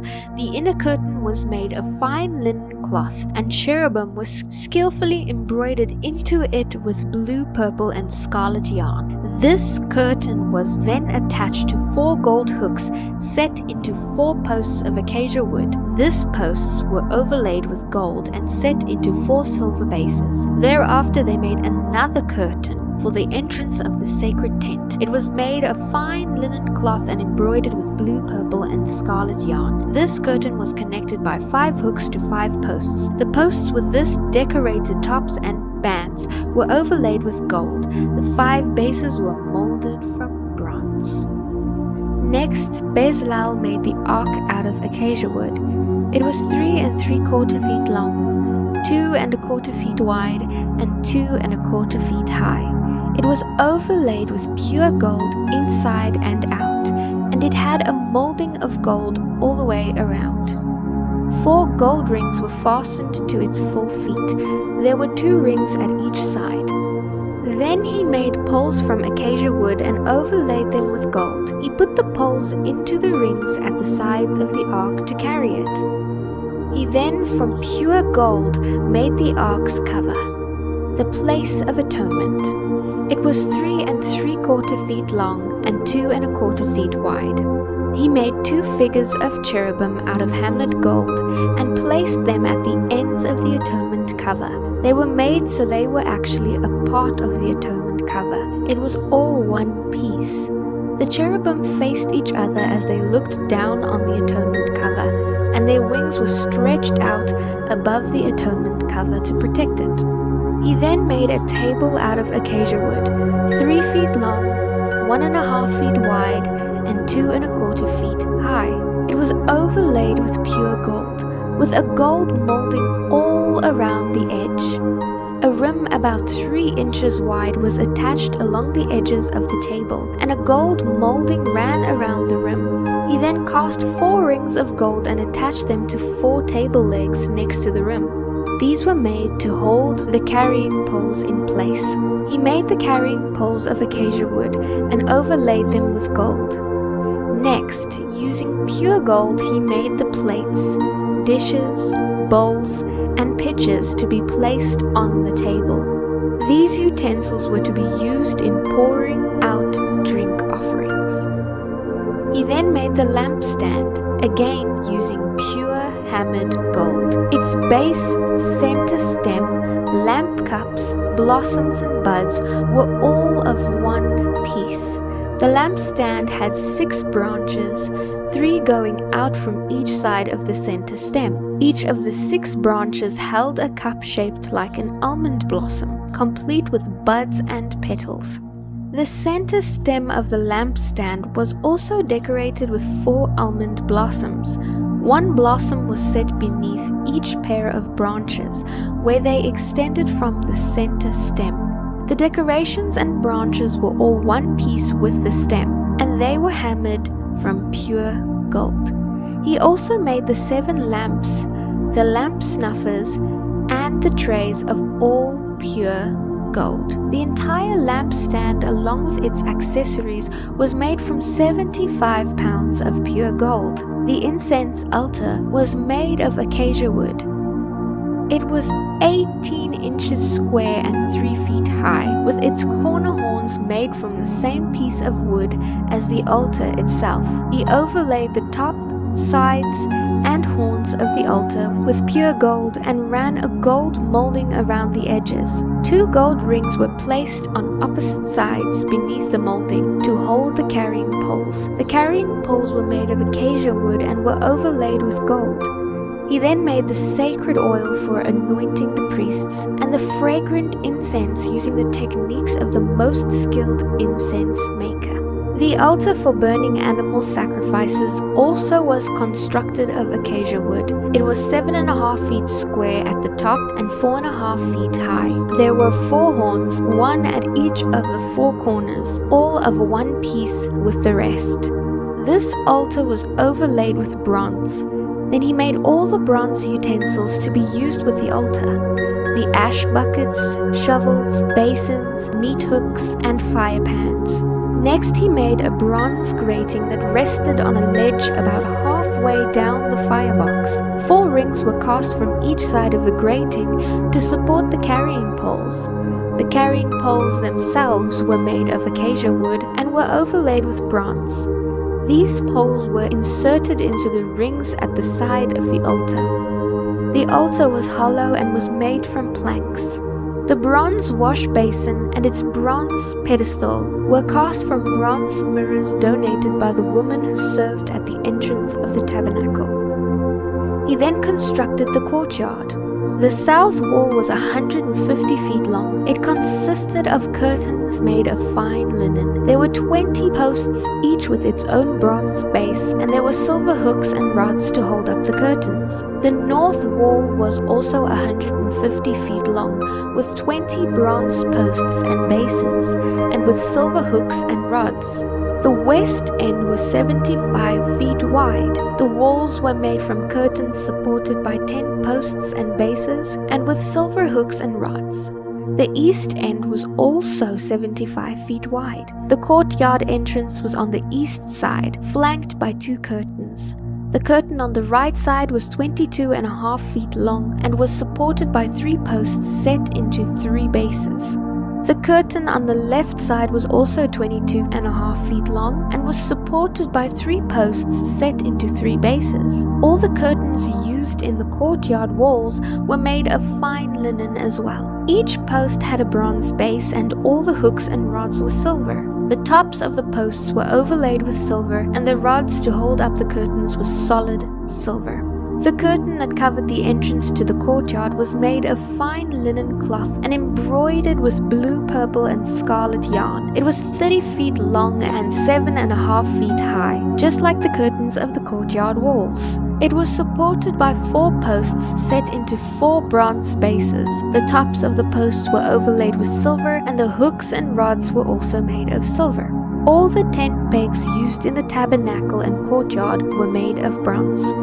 Here is an inventory of the materials used in the building of the tabernacle of the covenant. Moses directed the Levites to compile the figures, and Ithamar, son of Aaron the priest, served as a recorder. Bezalel, son of Uri, grandson of Hur of the tribe of Judah, was in charge of the whole project, just as the Lord had commanded Moses.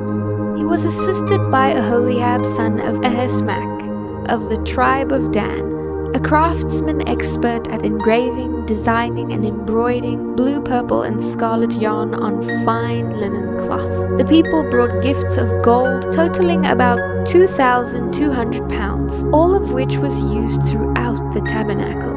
The amount of silver that was given was about 7,545 pounds. It came from the tax of 1/5 of an ounce of silver, collected from each of those registered in the census. This included all the men who were 20 years old or older, 603,550 in all.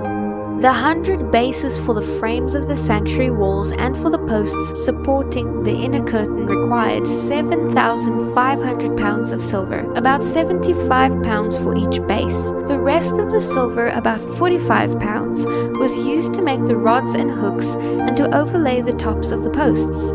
The people also brought 5,310 pounds of bronze, which was used for casting the bases for the posts at the entrance to the tabernacle. And for the bronze altar with its bronze grating and altar utensils, bronze was also used to make the bases for the posts that supported the curtains around the courtyard, the bases for the curtain at the entrance of the courtyard, and all the tent pegs used to hold the curtains of the courtyard in place.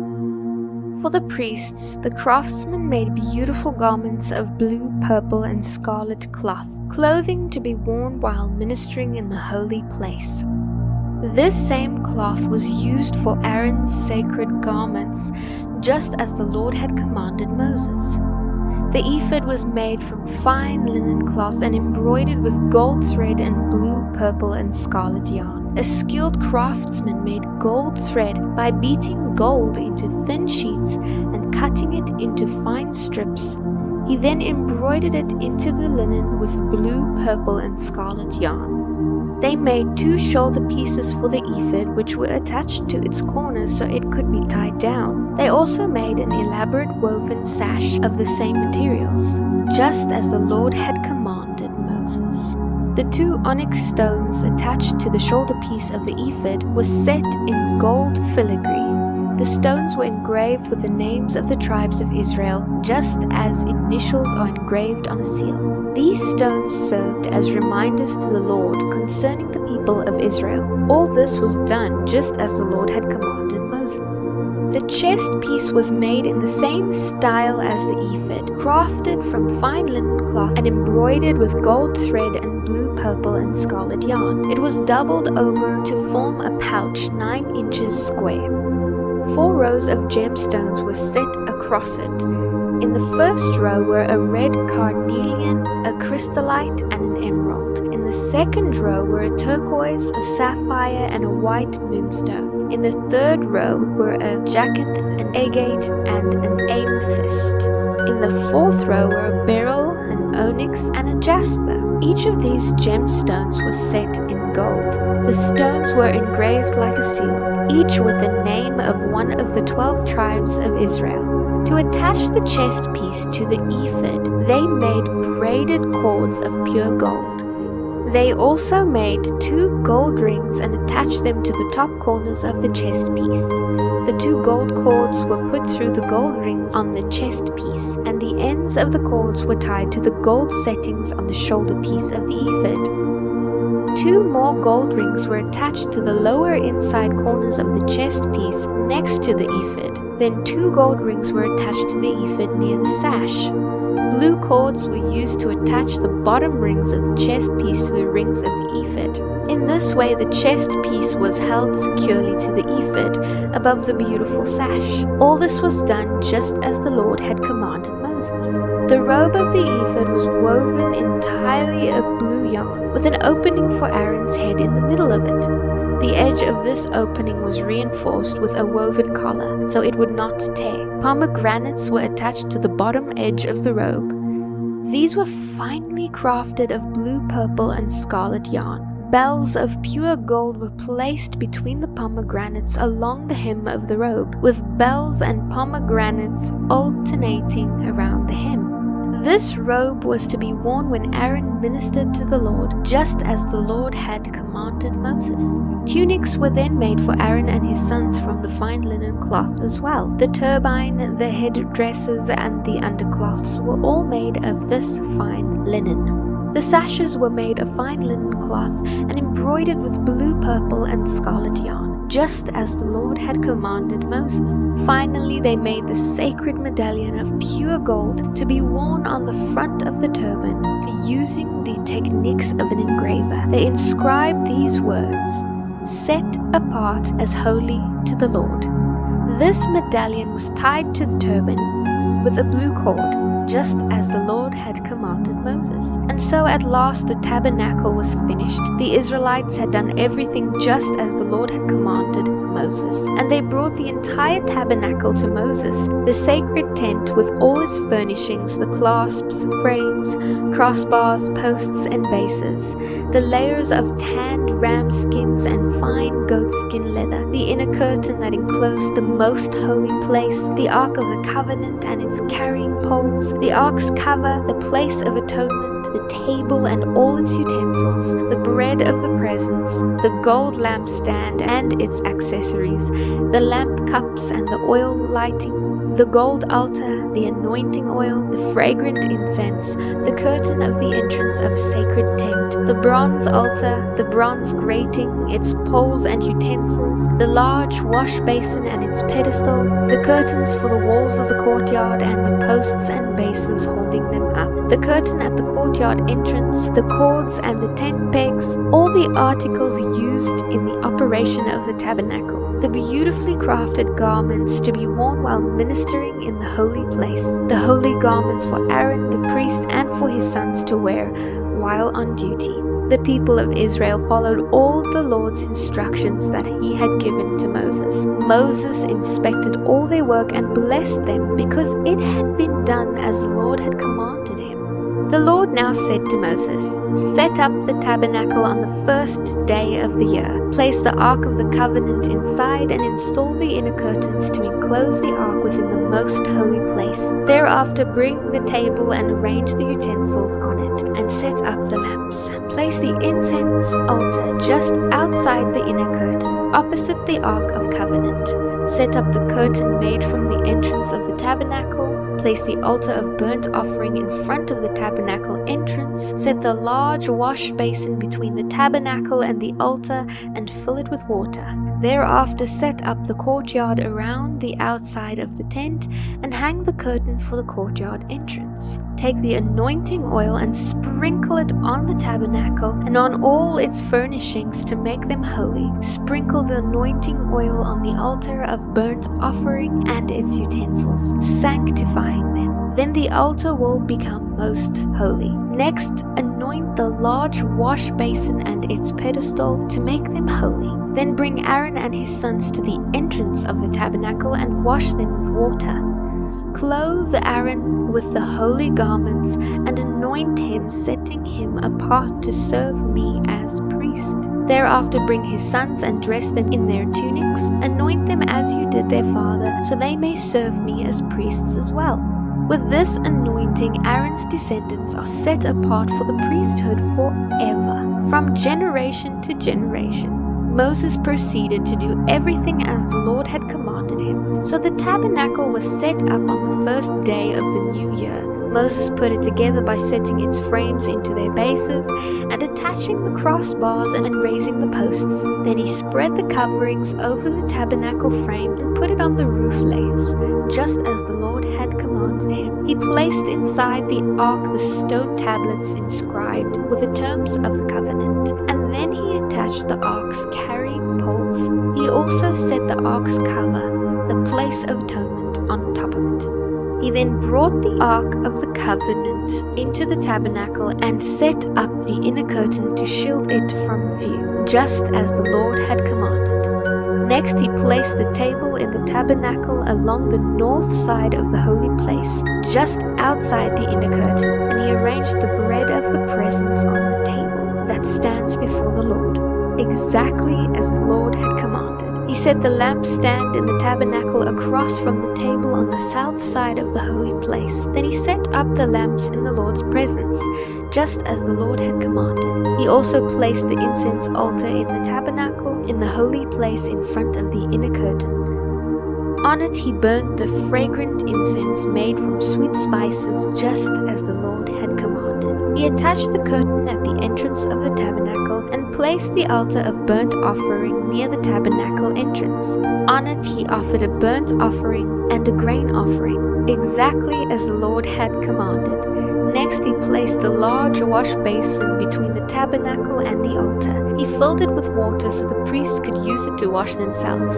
Moses and Aaron's sons washed their hands and feet in the basin. Whenever they walked past the altar to enter the tabernacle, they were to stop and wash their hands, just as the Lord had commanded Moses. He then hung the curtains forming the courtyard around the tabernacle and the altar, and he set up the curtain at the entrance of the courtyard. So at last Moses finished the work. Then the cloud covered the tabernacle, and the glorious presence of the Lord filled it. Moses was no longer able to enter the tabernacle because the cloud had settled down over it, and the tabernacle was filled with the awesome glory of the Lord. Now whenever the cloud lifted from the tabernacle and moved, the people of Israel would set out on their journey following it.